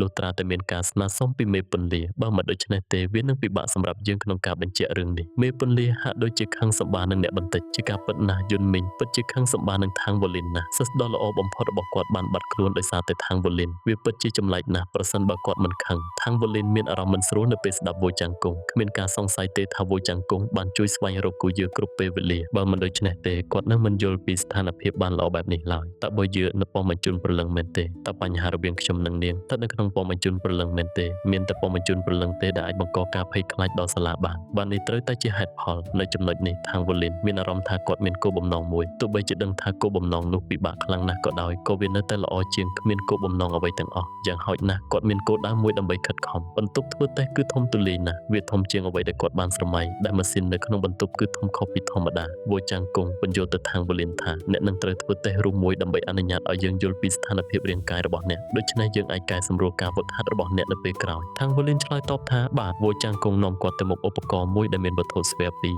ខាងវូលីនធ្លាប់ប្រើឧបករណ៍បែបនេះពីមុនមកដូច្នេះគាត់ក៏ប្រញាប់ដើរទៅមុខហើយកាន់វាវ៉ូចាំងគង់បានបើកឧបករណ៍មិនយូរប៉ុន្មានលទ្ធផលក៏បានលេចឡើងសម្លេង Digital បានបន្លឺឡើងថាថាមពលព្រលឹងឋានៈទី6ថាឋានៈបុព្វបុរសព្រលឹងកម្រិតនៃការប្រមូលផ្ដុំថាមពលព្រលឹងកម្រិតទី6វ៉ូចាំងគង់លើកចិញ្ចើមដោយមិនដឹងខ្លួននៅពេលគាត់លើពាក្យថាកម្រិតទី6 គាត់មើលទៅខាងវូលីនដោយភ្ញាក់ផ្អើលខាងវូលីនឆ្ងល់ថាកម្រិតនៃការប្រមូលផ្ដុំថាមពលព្រលឹងតើវាជាអ្វីគាត់មិនដែលទទួលបានព័ត៌មានអំពីកម្រិតនៃការប្រមូលផ្ដុំថាមពលព្រលឹងរបស់គាត់ទេនៅពេលគាត់បានធ្វើតេស្តស្រដៀងគ្នានេះកាលពីមុនវ៉ូចាំងគង់ពន្យល់ថានៅពេលអ្នកបានសម្រេចកម្រិតថាមពលព្រលឹងជាក់លាក់មួយបរិមាណមិនសំខាន់ទៀតទេប៉ុន្តែគុណភាពរបស់វាកម្រិតនៃការប្រមូលផ្ដុំគឺជាគុណភាពរបស់វានិយាយឲ្យសាមញ្ញថាមពលព្រលឹងរបស់ស្ដេចព្រលឹងឋានៈកង9ដែលសម្រេចបានតាមរយៈការប្រើប្រាស់កំណត់ទ្របឋានសួគ៌និងផែនដីគឺខុសគ្នាទាំងស្រុងពីថាមពលដែលសម្រេចបានតាមរយៈការវឹកហាត់បន្តិចម្ដងរហូតដល់ឋានៈទី9កម្រិតនៃការប្រមូលផ្ដុំគឺខុសគ្នាដោយយ៉ាងហោចណាស់3កម្រិតនៃការប្រមូលផ្ដុំកាន់តែខ្ពស់ថាមពលព្រលឹងរបស់មនុស្សកាន់តែខាប់កម្រិតនេះមួយត្រូវគ្នាទៅនឹងឋានៈមួយកម្រិតនៃការប្រមូលផ្ដុំថាមពលព្រលឹងរបស់អ្នកគឺស្មើនឹងអធិរាជព្រលឹងដែលសម្រេចបានតាមរយៈការវឹកហាត់ធម្មតានៅពេលកត្តាទាំងពីរនេះត្រូវបានគុណបញ្ចូលគ្នាឋានៈពិតប្រាកដរបស់អ្នកគឺអាចប្រៀបធៀបទៅនឹងស្ដេចព្រលឹងឋានៈទី52នេះជាលើកទី1ហើយដែលខាងវូលីនធ្លាប់ឮពីគំនិតបែបនេះគាត់មិនអាចជួយអ្វីបានក្រៅពីមើលទៅមិត្តរួមក្រុមរបស់គាត់ដោយក្រសែភ្នែកឆ្ងល់សៀសៀក្រវីស្មាហើយនិយាយថាអ្នកដែលវឹកហាត់ដោយវិធីសាស្ត្រឋានសួគ៌អាចកំបាំងដោយពួកយើងទទួលបានអត្ថប្រយោជន៍នៅកម្រិតនៃការប្រមូលផ្ដុំថាមពលព្រលឹងរបស់យើងខ្ញុំក៏កម្រិតទី6ដែរប៉ុន្តែមូលដ្ឋានវឹកហាត់របស់ខ្ញុំគឺកង5គ្រប់គ្នាគួរតែប្រហាក់ប្រហែលគ្នាស៊ូលីស៊ីដែលធាត់សោចហើយដើរមកជិតថាហេខ្ញុំកម្រិតទី7សៀសៀនិយាយដោយសំឡេងមិនសប្បាយចិត្តថាអ្នកមិនដូចមនុស្សធម្មតាទេអ្នកអាចលះបង់ខ្លួនឯងទាំងស្រុងដើម្បីវឹកហាត់ថាមពលព្រលឹងរបស់អ្នកនិងប្រមូលផ្ដុំវាយេស៊ីងឡានសម្លឹងមើលសៀសៀហើយនិយាយថាតើអ្នកចង់មានន័យថាមិនដូចមនុស្សធម្មតាដោយរបៀបណាសៀសៀស្រឡាំងកាំងមួយផ្លែតមុនពេលប្រតិកម្មទៅនឹងសំណួរបន្ទាប់មកគាត់មើលទៅយៀនអឿនយេហ៊ុយដែលនៅក្បែរគាត់យៀនអឿនយេហ៊ុយធ្វើដូចជានាងមិនបានឃើញប្រតិកម្មរបស់គាត់សៀសៀក្អមមួយដងហើយនិយាយថាមិនដូចមនុស្សធម្មតាមានន័យថាអ្នកមានទេពកោសល្យធម្មជាតិដ៏អស្ចារ្យស៊ូលីស៊ីខ្ញុំនិយាយត្រូវទេវ៉ូចាំងគង់និយាយថាអ្នកអាចនិយាយបានថាស៊ូលីស៊ីមានទេពកោសល្យធម្មជាតិដ៏អស្ចារ្យការលើកកម្ពស់កម្រិតនៃការប្រមូលផ្ដុំថាមពលព្រលឹងគឺពិបាកជាងការវឹកហាត់ថាមពលព្រលឹងរបស់មនុស្សទៅទៀតវាពិបាកជាពិសេសក្នុងការលើកកម្ពស់ទៅកម្រិតបន្ទាប់ពីមនុស្សម្នាក់បានសម្រេចកម្រិតទី5កម្រិតនៃការប្រមូលផ្ដុំរបស់ខ្ញុំគឺត្រឹមតែកម្រិតទី7បន្ទាប់ពីការខិតខំប្រឹងប្រែងយ៉ាងខ្លាំងទោះបីជាខ្ញុំបានសម្រេចថាមពលព្រលឹងឋានៈទី77រួចហើយក៏ដោយមកយើងធ្វើតេស្តបន្ទាប់ខាងវូលីនទីបំផុតបានយល់ពីសារៈសំខាន់នៃកម្រិតនៃការប្រមូលផ្ដុំថាមពលព្រលឹងបន្ទាប់ពីស្ដាប់ការពន្យល់របស់មនុស្សគ្រប់គ្នាគ្មានការសង្ស័យទេថាគាត់នៅតែមានកន្លែងច្រើនសម្រាប់លើកកម្ពស់ដោយសារគាត់ទើបតែសម្រេចបានកម្រិតទី6ជាមួយនឹងមូលដ្ឋានវឹកហាត់កង4នេះគឺជាទិន្នន័យដ៏គួរឲ្យចាប់អារម្មណ៍មួយធ្វើតេស្តថាមពលវិញ្ញាណរបស់អ្នកជាមុនសិនខាងវូលីនអង្គុយនៅក្រោមឧបករណ៍ធំមួយដែលមួកសុវត្ថិភាពត្រូវបានទម្លាក់មកលើក្បាលរបស់គាត់វ៉ូចាំងគង់និយាយថាឧបករណ៍របស់តុលាការខាងក្នុងគឺធំជាងប៉ុន្តែក៏មានសុវត្ថិភាពខ្ពស់ផងដែរសម្រាប់ចិត្តរបស់អ្នកហើយបន្ទាប់មកបញ្ចេញថាមពលវិញ្ញាណរបស់អ្នកដោយធម្មជាតិព័ទ្ធជុំវិញក្បាលរបស់អ្នកឧបករណ៍នឹងកត់ត្រាវាខាងវូលីនបិទភ្នែកព្រោះគាត់ចង់ដឹងពីកម្រិតថាមពលវិញ្ញាណរបស់គាត់នៅពេលបច្ចុប្បន្នគាត់មានការប៉ាន់ស្មានបឋមថាថាមពលវិញ្ញាណរបស់គាត់គួរតែបានបំបែកទៅអាណាចក្រទីជ្រៅព្រលឹងនៅពេលគាត់នៅក្នុងជលុងនេះទោះជាយ៉ាងណាក៏ដោយគាត់មិនអាចបញ្ជាក់ការស្មានរបស់គាត់បានទេបើគ្មានការធ្វើតេស្តត្រឹមត្រូវយ៉ាងណាមិញតម្រូវការថាមពលវិញ្ញាណអាណាចក្រសមុទ្រព្រលឹងគឺត្រឹមតែ500ពិន្ទុប៉ុណ្ណោះខណៈដែលតម្រូវការអាណាចក្រទីជ្រៅព្រលឹងគឺ5000ពិន្ទុវាគឺជាពិភពថ្មីទាំងស្រុងនៅពេលគាត់ចូលអាណាចក្រទីជ្រៅព្រលឹងមាន Soul Master ខ្លាំងជាច្រើនដែលថាមពលវិញ្ញាណរបស់ពួកគេនៅតែស្ថិតនៅកម្រិតអាណាចក្រសមុទ្រព្រលឹងតាមចំណេះដឹងរបស់ខាងវូលីនលោកគ្រូវ៉ូមិនអាចសម្រេចបានកម្រិតនេះទេកាលពីពួកគេកំពុងធ្វើដំណើរទៅកាន់ចក្រភពស្ដារលូនៅដើមដំបូងម៉ាស៊ីនបានចាប់ផ្ដើមដំណើរការនៅពេលដែលភ្លើងត្រូវបានបើកភ្លើងនីមួយតំណាងឲ្យ100ពិន្ទុនៃថាមពលវិញ្ញាណភ្លើងបានបើកក្នុងល្បឿនលឿនបំផុតដោយមានភ្លើងជាង10ត្រូវបានបំភ្លឺក្នុងមួយរំពេចក្រុមមនុស្សស្ទើរតែមិនភ្ញាក់ផ្អើលឡើយយ៉ាងណាមិញពួកគេបានដឹងថាថាមពលវិញ្ញាណរបស់ខាងវូលីនបានសម្រេចអាណាចក្រសមុទ្រព្រលឹងហើយវាជារឿងធម្មតាទេសម្រាប់គាត់ក្នុងការប្រមូលផ្ដុំថាមពលវិញ្ញាណ1000ពិន្ទុបន្ទាប់ពីរយៈពេលដ៏យូរតាមពិតពួកគេទាំងអស់បានសម្រេចកម្រិតថាមពលវិញ្ញាណនេះស៊ូស៊ឺយ៉ានមានថាមពលវិញ្ញាណច្រើនបំផុតក្នុងចំណោមពួកគេនាងបានបំបែកទៅ3000ពិន្ទុរួចហើយនៅកម្រិតមធ្យមខ្ពស់នៃអាណាចក្រសមុទ្រព្រលឹងចំណែកឯគូយឺនាងមិនដែលចូលរួមក្នុងការធ្វើតេស្តណាមួយនៅសាលាឡើយនាងបានធ្វើតេស្តរបស់នាងនៅប៉មបញ្ជូនព្រលឹងដូច្នេះគ្មាននរណាម្នាក់ដឹងពីថាមពលវិញ្ញាណពិតប្រាកដរបស់នាងឡើយភ្លើងនៅលើឧបករណ៍បានបន្តបំភ្លឺម្ដងមួយមិនយូរប៉ុន្មានភ្លើង10ទៀតក៏ត្រូវបានបំភ្លឺវាគឺ2000ពិន្ទុក្រុមមនុស្សបានចាប់ផ្ដើមបង្ហាញការភ្ញាក់ផ្អើលរបស់ពួកគេយ៉ាងណាមិញខាងវូលីនគឺជា Soul Master ប្រភេទវេលុកគាត់ពិតជាគួរឲ្យចាប់អារម្មណ៍ណាស់ជាមួយនឹងថាមពលវិញ្ញាណ2000ពិន្ទុកម្រិតថាមពលវិញ្ញាណរបស់គាត់គឺគ្រប់គ្រាន់ដើម្បីទ្រទ្រង់គាត់រហូតដល់ស្ដេចព្រលឹងឋានៈប្រសិនបើគាត់បង្ហាញការទុកចិត្តខ្លះនៅពេលគាត់ជ្រើសរើសព្រលឹងវិញ្ញាណរបស់គាត់បន្ទាប់មកវាគឺ3000ពិន្ទុទឹកមុខរបស់ពួកគេបានប្រែពីការភ្ញាក់ផ្អើលទៅជាការតក់ស្លុតនៅពេលដែលម៉ាស៊ីនបានឈានដល់3000ពិន្ទុ3000ពិន្ទុគឺជាកម្រិតខ្ពស់នៃអាណាចក្រសមុទ្រព្រលឹងស៊ូស៊ីវយ៉ានស្រែកដោយមិនដឹងខ្លួនថាថាមពលវិញ្ញាណរបស់បងប្រុសនឹងមិនលើសខ្ញុំទេមែនទេមុនពេលសំឡេងរបស់នាងរលត់ទៅនាងបានឃើញភ្លើងទី34បំភ្លឺថាមពលវិញ្ញាណរបស់នាងផ្ទាល់គឺត្រឹមតែ3300ប៉ុណ្ណោះនេះគឺថាមពលវិញ្ញាណរបស់ខាងវូលីនបានលើស3000ពិន្ទុនេះគឺជាទិដ្ឋភាពដ៏កម្របំផុតក្នុងចំណ ចំណោមសិស្សតុលាការខាងក្នុងធម្មពលវិញ្ញាណមានសារៈសំខាន់ណាស់សម្រាប់ Soul Master ច្រើនជាងធម្មពលព្រលឹងទៅទៀតដូច្នេះវាជារឿងកម្រណាស់សម្រាប់ Soul Master ក្នុងការហ្វឹកហាត់ធម្មពលវិញ្ញាណរបស់គាត់លុះត្រាតែវាសម្រាប់គោលបំណងនៃការបញ្ចូលគ្នាជាមួយព្រលឹងវិញ្ញាណដែលមានកម្រិតខ្ពស់ជាងនេះវាគឺ 4000 ពិន្ទុទស្សនភាពនោះបានធ្វើឲ្យមនុស្សគ្រប់គ្នាភ្ញាក់ផ្អើលយ៉ាងខ្លាំង 4000 ពិន្ទុបានបង្ហាញពីកម្រិតកំពូលនៃអាណាចក្រចលងវិញ្ញាណដែលជាឱកាសមួយដើម្បីឈានទៅមុខលើសពីអាណាចក្រនេះនាពេលអនាគតតើអាណាចក្រចលងវិញ្ញាណជាអ្វីនៅពេលដែលនរណាម្នាក់ឈានចូលដល់អាណាចក្រចលងវិញ្ញាណរបស់ពួកគេនឹងប្រៀបដូចជាគប់ជ្រៅមួយប្រសិនបើវិញ្ញាណនោះជាពិភពលោកនោះព្រំដែនខាងលើនឹងជាឋានសួគ៌ខណៈព្រំដែនខាងក្រោមនឹងជាឋាននរកប្រសិនបើមានធម្មពលវិញ្ញាណដ៏ខ្លាំងក្លាបែបនេះនោះពួកគេក៏នឹងមានព្រលឹងវិញ្ញាណរឿងព្រេងនិទានជាមូលដ្ឋានផងដែរនៅក្នុងអាណាចក្រនេះពួកគេអាចបញ្ចូលគ្នាជាមួយព្រលឹងវិញ្ញាណគ្រប់កម្រិតសូម្បីតែព្រលឹងវិញ្ញាណពណ៌ទឹកក្រូចនិងព្រលឹងវិញ្ញាណពណ៌ក្រហមក៏អាចបញ្ចូលគ្នាបានដែរប្រសិនបើពួកគេបញ្ចូលគ្នាជាមួយព្រលឹងវិញ្ញាណពណ៌ទឹកក្រូចឬក្រហមនោះធម្មពលរបស់ពួកគេនឹងស្ថិតនៅត្រឹមអាណាចក្រសមុទ្រវិញ្ញាណប៉ុណ្ណោះទោះជាយ៉ាងណាក៏ដោយប្រសិនបើពួកគេមិនមានព្រលឹងវិញ្ញាណពណ៌ទឹកក្រូចឬក្រហមទេនោះពួកគេអាចបញ្ចូលគ្នាជាមួយព្រលឹងវិញ្ញាណអតិបរមាចំនួន5ដែលមានពណ៌ណាមួយជាធម្មតាអាណាចក្រចរលងវិញ្ញាណត្រូវបានគេចាត់ទុកថាជាដែនកំណត់សម្រាប់មនុស្សទោះជាយ៉ាងណាក៏ដោយពន្លឺនៅតែបន្តភ្លឺឡើងលើសពីនេះពន្លឺបានភ្លឺឡើងជាបន្តបន្ទាប់ដែលបង្ហាញថាខាងវ៉ូលីននៅមិនទាន់ឈានដល់ដែនកំណត់របស់គាត់នៅឡើយទេភ្លាមនោះម៉ាស៊ីនក៏បានបន្លឺសំឡេងប៊ីបមួយដងបន្ទាប់មកពន្លឺដែលបានភ្លឺឡើងក៏បានរលត់ទៅវិញក្នុងពេលតែមួយដែលធ្វើឲ្យមនុស្សគ្រប់គ្នាភ្ញាក់ផ្អើលខណៈពេលដែលមនុស្សគ្រប់គ្នាគិតថាការសាកល្បងរបស់ខាងវ៉ូលីនបានបញ្ចប់ពន្លឺពណ៌ស្វាយមួយក៏បានភ្លឺឡើងនៅម្ខាងវ៉ូចាងគង់បានលាន់មាត់ថាជ្រលងវិញ្ញាណទឹកមុខរបស់គាត់ពោពេញទៅដោយការភ្ញាក់ផ្អើលថាមពលវិញ្ញាណរបស់គាត់ផ្ទាល់នៅមិនទាន់អាចបំបែកចូលទៅក្នុងអាណាចក្រជ្រលងវិញ្ញាណនៅឡើយទេតើអាណាចក្រជ្រលងវិញ្ញាណជាអ្វីវាប្រៀបដូចជារបាំងសំឡេងអាណាចក្រដែលខ្ពស់ជាងជ្រលងវិញ្ញាណគឺជាកម្រិតខុសគ្នាទាំងស្រុងដែលលើសពីអាណាចក្រខាងក្រោមមូលដ្ឋានវឹកហាត់របស់ខាងវ៉ូលីនបានបំបែកចូលទៅក្នុងអាណាចក្រជ្រលងវិញ្ញាណរួចទៅហើយដោយមិនដឹងខ្លួននេះពិតជាមិនគួរឲ្យជឿពន្លឺពណ៌លឿងក៏បានភ្លឺឡើងជាបន្តបន្ទាប់ការសាកល្បងនៅតែបន្តមិនទាន់ចប់នៅឡើយទេពួកគេលែងភ្ញាក់ផ្អើលទៀតហើយប៉ុន្តែបានស្ពឹកស្រពន់ដោយសារអ្វីដែលពួកគេកំពុងឃើញបុព្វបុរសប្រលឹងឋានៈទី47ដែលមានមូលដ្ឋានវឹកហាត់ធម្មពលវិញ្ញាណនៅអាណាចក្រជ្រលងវិញ្ញាណសូម្បីតែ Soul Master ប្រភេទវិញ្ញាណក៏មិនប្រកាសថាអាចសម្រេចបានកម្រិតបែបនេះដែរពួកគេបានទាយថាធម្មពលវិញ្ញាណរបស់គូយានឹងបានឈានដល់អាណាចក្រជ្រលងវិញ្ញាណប៉ុន្តែវាមិនដែលត្រូវបានបញ្ជាក់នោះទេដោយសារព្រលឹងក្បាច់គុណរបស់គូយាគឺជាការគ្រប់គ្រងធាតុនាងទាមទារធម្មពលវិញ្ញាណខ្ពស់បំផុតប៉ុន្តែខាង Volin គឺជា Soul Master ប្រភេទវិលោកយ៉ាងច្រើនបំផុតគាត់អាចត្រូវបានគេចាត់ទុកថាជា Soul Master ប្រភេទគ្រប់គ្រងតើធម្មពលវិញ្ញាណរបស់គាត់អាចឈានដល់កម្រិតខ្ពស់បែបនេះដោយរបៀបណាមនុស្សគ្រប់គ្នាកំពុងវឹកហាត់ភ្នែកបិសាចពណ៌ស្វាយដូចគ្នាហេតុអ្វីបានជាមានភាពខុសគ្នាខ្លាំងបែបនេះ6000ពិន្ទុ7000ពិន្ទុពន្លឺនៅតែបន្តភ្លឺឡើងដោយគ្មានសញ្ញានៃការផ្អាកធម្មពលវិញ្ញាណរបស់ខាង Volin បានកើនឡើងទ្វេដងនៃស៊ូសៀវយ៉ាងទៅហើយសូម្បីតែវោចាងគង់ក៏ភ្ញាក់ផ្អើលដែរគាត់មិនដែលឃើញស្ថានភាពបែបនេះនៅក្នុងសាលាឡើយវាពិតជារឿងកម្រដូចរ៉ូមីយ៉ូរ៉ាឬស្នែង Unicorn ដែលនរណាម្នាក់អាចលើសពីមូលដ្ឋានវឹកហាត់ធម្មពលវិញ្ញាណរបស់ខាង Volin បានតាមដែលវោចាងគង់បានដឹងមនុស្សដែលមានមូលដ្ឋានវឹកហាត់ធម្មពលវិញ្ញាណខ្លាំងបំផុតនៅក្នុងសាលាទាំងមូលគឺចៅសាលាអាទិទេពសមុទ្រជំនាន់បច្ចុប្បន្នស្ដេចព្រលឹងកំពូល Atlas យុនមីង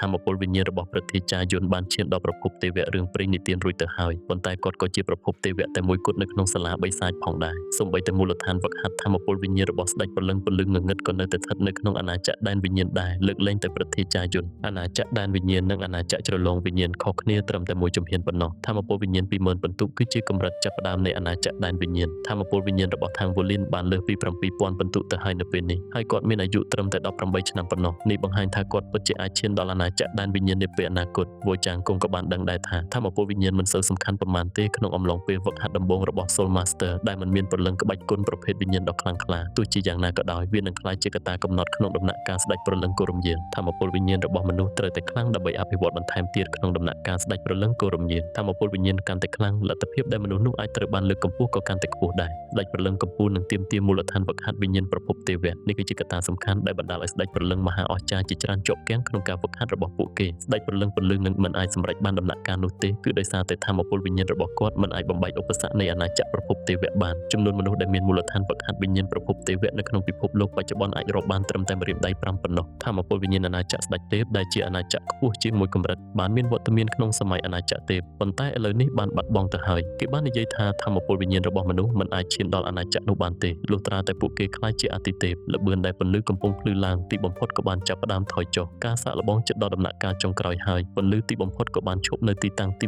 28ពន្លឺពណ៌ស្វាយមួយនិងពន្លឺពណ៌លឿង28ធម្មពលវិញ្ញាណ7800ពិន្ទុមនុស្សគ្រប់គ្នាក៏មានអារម្មណ៍ស្ងួតបំពង់ក7800ពិន្ទុមាន7800ពិន្ទុរកពួកគេទាំងអស់គ្នាបានដឹងយ៉ាងច្បាស់ថាធម្មពលវិញ្ញាណ7800 បន្ទុមានន័យយ៉ាងណាវាគឺជាអាណាចក្រជ្រលងវិញ្ញាណគាត់មិនត្រឹមតែបានចូលទៅក្នុងអាណាចក្រជ្រលងវិញ្ញាណប៉ុណ្ណោះទេតាមពិតគាត់មិនឆ្ងាយប៉ុន្មានពីពាក់កណ្ដាលអាណាចក្រជ្រលងវិញ្ញាណនោះទេខាងវ៉ូលីនមិនអាចលឺអ្វីទាំងអស់ដោយសារគាត់ពាក់មួកសុវត្ថិភាពគាត់បានដោះមួកសុវត្ថិភាពចេញបន្ទាប់ពីត្រូវបានប្រាប់ដោយសំឡេងប៊ីបគាត់បានមើលទៅមិត្តរួមក្រុមរបស់គាត់ដោយទឹកមុខភ្ញាក់ផ្អើលខណៈដែលម្នាក់សម្លឹងមកគាត់ដោយមានអារម្មណ៍ងឿងឆ្ងល់គាត់ក៏មិនអាចជួយសួរបានថាតើមានរឿងអ្វីកើតឡើងចំពោះអ្នកទាំងអស់គ្នាស៊ីសៀបានធ្វើកាយវិការដោយដៃរបស់គាត់ទៅកាន់ខាងវ៉ូលីនថា7800ពិន្ទុដៃឆ្វេងរបស់គាត់បានធ្វើកាយវិការលេខ7ខណៈដៃស្ដាំរបស់គាត់បានបង្ហាញលេខ8ខាងវ៉ូលីនបានភ្ញាក់ផ្អើលមួយផ្លេតមុនពេលគាត់និយាយថាអូស៊ីសៀបាននិយាយយ៉ាងរំភើបថាអូមានតែប៉ុណ្្នឹងទេបងធំមិនភ្ញាក់ផ្អើលទេឬថាមពលវិញ្ញាណរបស់បងធំបានឈានដល់7800ពិន្ទុបងធំស្ថិតនៅក្នុងអាណាចក្រជ្រលងវិញ្ញាណហើយខាងវ៉ូលីនបាននិយាយថាគូយើបានឈានដល់អាណាចក្រជ្រលងវិញ្ញាណតាំងពីមុនមកម្លេះនេះគ្មានអ្វីគួរឲ្យភ្ញាក់ផ្អើលទេពួកគេទាំងអស់គ្នាក៏បានស្ងាត់ស្ងៀមពូចាំងគង់បានសម្លឹងមើលគាត់ដោយក្រសែភ្នែកឆេះឆួលដូច្នេះឯងដឹងថាឯងបានបំបែកចូលទៅក្នុងអាណាចក្រនេះតាំងពីមុនមកហើយខាងវ៉ូលីនបានងក់ក្បាលខ្ញុំហាក់ដូចជាមានអារម្មណ៍ថាវានៅពេលដែលខ្ញុំបានបំបែកវាដូចជាពិភពលោកទាំងមូលបានក្លាយទៅជាច្បាស់លាស់លើពីនេះការយល់ដឹងរបស់ខ្ញុំបានកើនឡើងយ៉ាងខ្លាំងវាដូចជាខ្ញុំបានដើរឆ្លងកាត់ទ្វារចូលទៅក្នុងពិភពមួយផ្សេងទៀតវ៉ូចាំងគង់បានភ្ញាក់ផ្អើលមួយផ្លែតគាត់បានងក់ក្បាលទៅកាន់ខាងវ៉ូលីនបន្ទាប់ពីមួយសន្ទុះធំអរគុណគ្មានការសង្ស័យទេថាការពិពណ៌នេះអំពីបទពិសោធន៍របស់ខាងវ៉ូលីនមានប្រយោជន៍យ៉ាងខ្លាំងចំពោះវ៉ូចាំងគង់ខាងវ៉ូលីនបានសួរថាដូច្នេះតើបន្ទាប់ទៀតជាអ្វីវ៉ូចាំងគង់បានឆ្លើយថាការសាកល្បងកម្លាំងទោះបីជាគាត់គ្មានទឹកមុខក៏ដោយការប្រែប្រួលនៃក្រសែភ្នែករបស់គាត់បានបង្ហាញថាគាត់មិនស្ងប់ស្ងាត់ដោយដែលគាត់បានបង្ហាញនៅពេលនោះទេទំហំឧបករណ៍សាកល្បងកម្លាំងបានលើសពីការរំពឹងទុករបស់ខាងវ៉ូលីនវាបានលេចចេញដូចជាភ្នំមួយដែលមានចំណុចប៉ះទង្គិចជាង30នៅលើផ្ទៃរបស់វាដែលមានទំហំនិងរូបរាងខុសគ្នាវ៉ូចាំងគង់បានបញ្យល់ថាការសាកល្បងកម្លាំងគឺជាការសាកល្បងដ៏ទូលំទូលាយដូច្នេះវាអាចសាកល្បងបានយ៉ាងត្រឹមត្រូវបំផុតឧទាហរណ៍ឯងអាចសាកល្បងកម្លាំងបាតដៃឬកណ្ដាប់ដៃរបស់ឯងកម្លាំងប៉ះទង្គិចនៃការវាយស្មាក៏ដូចជាកម្លាំងគ្រឿងសិតប្រយុទ្ធនិងអាវុធរបស់ឯងផងដែរខ្ញុំស្នើឲ្យឯងធ្វើការសាកល្បងកម្លាំងកណ្ដាប់ដៃជាមុនសិនបន្ទាប់មកសាកល្បងម្ដងទៀតដោយពាក់គ្រឿងសិតប្រយុទ្ធរបស់ឯងអាំងវ៉ូលីនត្រូវបានវ៉ូចាំងគង់ចិញ្ចឹមបីបាច់តាំងពីដើមមកគ្មាននរណាម្នាក់យល់ពីសមត្ថភាពរបស់ខាងវ៉ូលីនច្រើនជាងគាត់នោះទេខាងវ៉ូលីនបានឆ្លើយតបថាពួកគេក៏បានឆ្លើយតបដោយការគោរពអ្នកសង្កេតការណ៍បានថយក្រោយពី3ជំហានដោយសភាវគតិមនុស្សគ្រប់គ្នាចង់ដឹងចង់ឃើញពីកម្លាំងរបស់ខាងវ៉ូលីនច្រើនជាងថាមពលវិញ្ញាណរបស់គាត់ទៅទៀតខាងវ៉ូលីនថែមទាំងចាត់ទុកកម្លាំងដ៏ខ្លាំងក្លារបស់យានអិនយេហ៊ុយថាស្រាលទៀតផងដូច្នេះតើកម្លាំងរបស់គាត់ពិតជាខ្លាំងប៉ុណ្ណាទៅគោលដៅសម្រាប់វាក៏បានលេចឡើងខាងវ៉ូលីនបានរំកិលខ្លួនខណៈដែលគាត់បានចាប់ផ្ដើមកម្ដៅសាច់ដុំជាមួយនឹងថាមពលឈាមសុទ្ធដែលកំពុងពុះកញ្ជ្រោលនៅក្នុងខ្លួនរបស់គាត់ភ្នែករបស់គាត់បានចាប់ផ្ដើមបញ្ចេញពន្លឺពណ៌មាសស្រាលចាប់ផ្ដើមរាងកាយរបស់ខាងវ៉ូលីនបានបង្វិលកន្លះជុំបន្ទាប់ពីសំឡេងស្រែករបស់វ៉ូចាំងគង់បន្ទាប់មកគាត់ក៏បានបោះកណ្ដាប់ដៃទៅមុខក្នុងល្បឿនភ្លេចបន្ទោកណ្ដាប់ដៃស្ដាំគោលដៅទាំងមូលបានរង្គើយ៉ាងខ្លាំងម្ដងបន្ទាប់មកឧបករណ៍ដូចភ្នំនោះក៏បានរង្គើយ៉ាងខ្លាំងពី3ដងមុនពេលវាមានលំនឹងម្ដងទៀតសំឡេងអេឡិចត្រូនិកបានប្រកាសលទ្ធផលថាកម្លាំងកណ្ដាប់ដៃស្ដាំ 140,000 គីឡូក្រាមសូម្បីតែខាងវ៉ូលីនក៏ភ្ញាក់ផ្អើលដែរ 140,000 គីឡូក្រាមមានន័យថាកណ្ដាប់ដៃរបស់ខ្ញុំបញ្ចេញកម្លាំង104តោន 140,000 គីឡូក្រាមមានន័យថាកណ្ដាប់ដៃរបស់ខ្ញុំបញ្ចេញកម្លាំង104តោនទិដ្ឋភាពទាំងមូលបានស្ងាត់ស្ងៀមរួមទាំងវ៉ូចាំងគង់ផងដែរខាងវ៉ូលីនសម្លឹងមើលដៃស្ដាំរបស់គាត់រួចក៏ងាកទៅរកមិត្តភ័ក្តិរបស់គាត់ហើយនិយាយដោយអៀនបន្តិចថាវាជាកម្លាំងផ្ទុះវាជាកម្លាំងផ្ទុះនៅពេលនោះវ៉ូចាំងគង់ក៏បានឆ្លើយតបនឹងស្ថានភាពនេះលោកគ្រូវ៉ូចាំងគង់បានពន្យល់ថាកម្លាំងស្តង់ដារនៃការវាយប្រហាររបស់មេកាខ្មៅនៅពេលប្រើកម្លាំងពេញលេញគឺ 35,000 គីឡូក្រាមវាអាចចាត់ទុកជាមេកាខ្មៅបានលុះត្រាតែវាសម្រេចបាននៅស្តង់ដារនេះចំណែកកម្លាំងរបស់មេកាក្រហមមិនអាចធ្វើតេស្តបានទេដោយសារហេតុផលជាក់លាក់និយាយម្យ៉ាងទៀតកម្លាំងកណ្ដាប់ដៃស្ដាំរបស់ខាងវ៉ូលីនគឺលើសពីកម្លាំងរបស់មេកាខ្មៅរហូតដល់ទៅ3ដងឯណោះសៀបានលាន់មាត់ថាបងធំបងពិតជាសត្វសាហាវក្នុងទម្រង់មនុស្សមែនឥឡូវនេះខ្ញុំយល់ហើយថាបងបានបង្ហាញការមេត្តាចំពោះយានអឿនកាលពីមុនពិតមែនហើយគ្មានពាក្យណាដែលស័ក្តិសមជាងសត្វសាហាវក្នុងទម្រង់មនុស្សដើម្បីពណ៌នាអំពីខាងវ៉ូលីននោះទេកុំភ្លេចថាគាត់មិនទាន់បានពាក់គ្រឿងសិទ្ធិប្រយុទ្ធឬប្រើស្នៀតព្រលឹងបង្កើនកម្លាំងណាមួយដូចជារាងកាយអ្នកមាននៅឡើយទេវ៉ូចាំងគង់ក៏ក្រវីដៃហើយនិយាយថាល្អហើយមិនចាំបាច់បន្តការធ្វើតេស្តទៀតទេខាងវ៉ូលីនសួរដោយឆ្ងល់ថាហេតុអ្វីទៅលោកគ្រូវ៉ូទឹកមុខរបស់វ៉ូចាំងគង់ប្រែជាព្រួយបារម្ភយ៉ាងខ្លាំងលោកគ្រូបាននិយាយដោយសំឡេងមិនសប្បាយចិត្តថាដែនកំណត់នៃការស៊ូទ្រាំរបស់ឧបករណ៍នេះគឺ 200,000 គីឡូក្រាមខ្ញុំបារម្ភថាអ្នកនឹងលើសពីដែនកំណត់កម្លាំងនេះនៅពេលដែលអ្នកពាក់គ្រឿងសិទ្ធិប្រយុទ្ធហើយប្រើកម្លាំងពេញលេញទោះជាយ៉ាងណាក៏ដោយខ្ញុំក៏ត្រូវផ្ដល់យោបល់ដល់អ្នកដែរអ្នកត្រូវតែបង្កើនថាមពលព្រលឹងរបស់អ្នកឲ្យបានឆាប់តាមដែលអាចធ្វើទៅបានហើយក៏ត្រូវបង្កើនកម្រិតគ្រឿងសិទ្ធិប្រយុទ្ធរបស់អ្នកផងដែរបើមិនដូច្នេះទេគ្រឿងសិទ្ធិប្រយុទ្ធមួយពាក្យរបស់អ្នកមិនអាចទ្រាំទ្រនឹងកម្លាំងបច្ចុប្បន្នរបស់អ្នកបានទេវាពិតជាអាចទៅរួចដែលគ្រឿងសិទ្ធិប្រយុទ្ធរបស់អ្នកនឹងខូចខាតប្រសិនបើអ្នកជួបនឹងការប៉ះទង្គិចដ៏ហិង្សាគ្រឿងសិទ្ធិប្រយុទ្ធរបស់ខាងវ៉ូលីនអាចនឹងមិនអាចទ្រាំទ្រនឹងកម្លាំងរបស់គាត់បានមែនឬយានអឿនយេហ៊ុយសើចបង្ខំហើយនិយាយថាខ្ញុំគិតថាខ្ញុំបានយកឈ្នះអ្នកហើយតែហាក់ដូចជាគម្លាតកាន់តែធំទៅកម្លាំងសុទ្ធមិនមែនជាសមត្ថភាពដ៏អស្ចារ្យសម្រាប់ Soul Master នោះទេយ៉ាងណាមិញដែនកំណត់នៃកម្លាំងសុទ្ធគឺខ្ពស់ណាស់ទោះជាយ៉ាងណាក៏ដោយសមត្ថភាពប្រភេទណា ណាក៏ដោយដែលបានឈានដល់កម្រិតនៃភាពល្អឥតខ្ចោះមិនអាចត្រូវបានវិតម្លៃដោយវិធីសាស្ត្រធម្មតាទៀតទេវោចាំងគង់បានបង្ហាញព័ត៌មានបន្ថែមអំពីស្ថិតិមួយទៀតលោកគ្រូបានបន្តថានៅពេលដែល Title Dolo ប្រភេទកម្លាំងទម្លុះដល់ឋានៈទី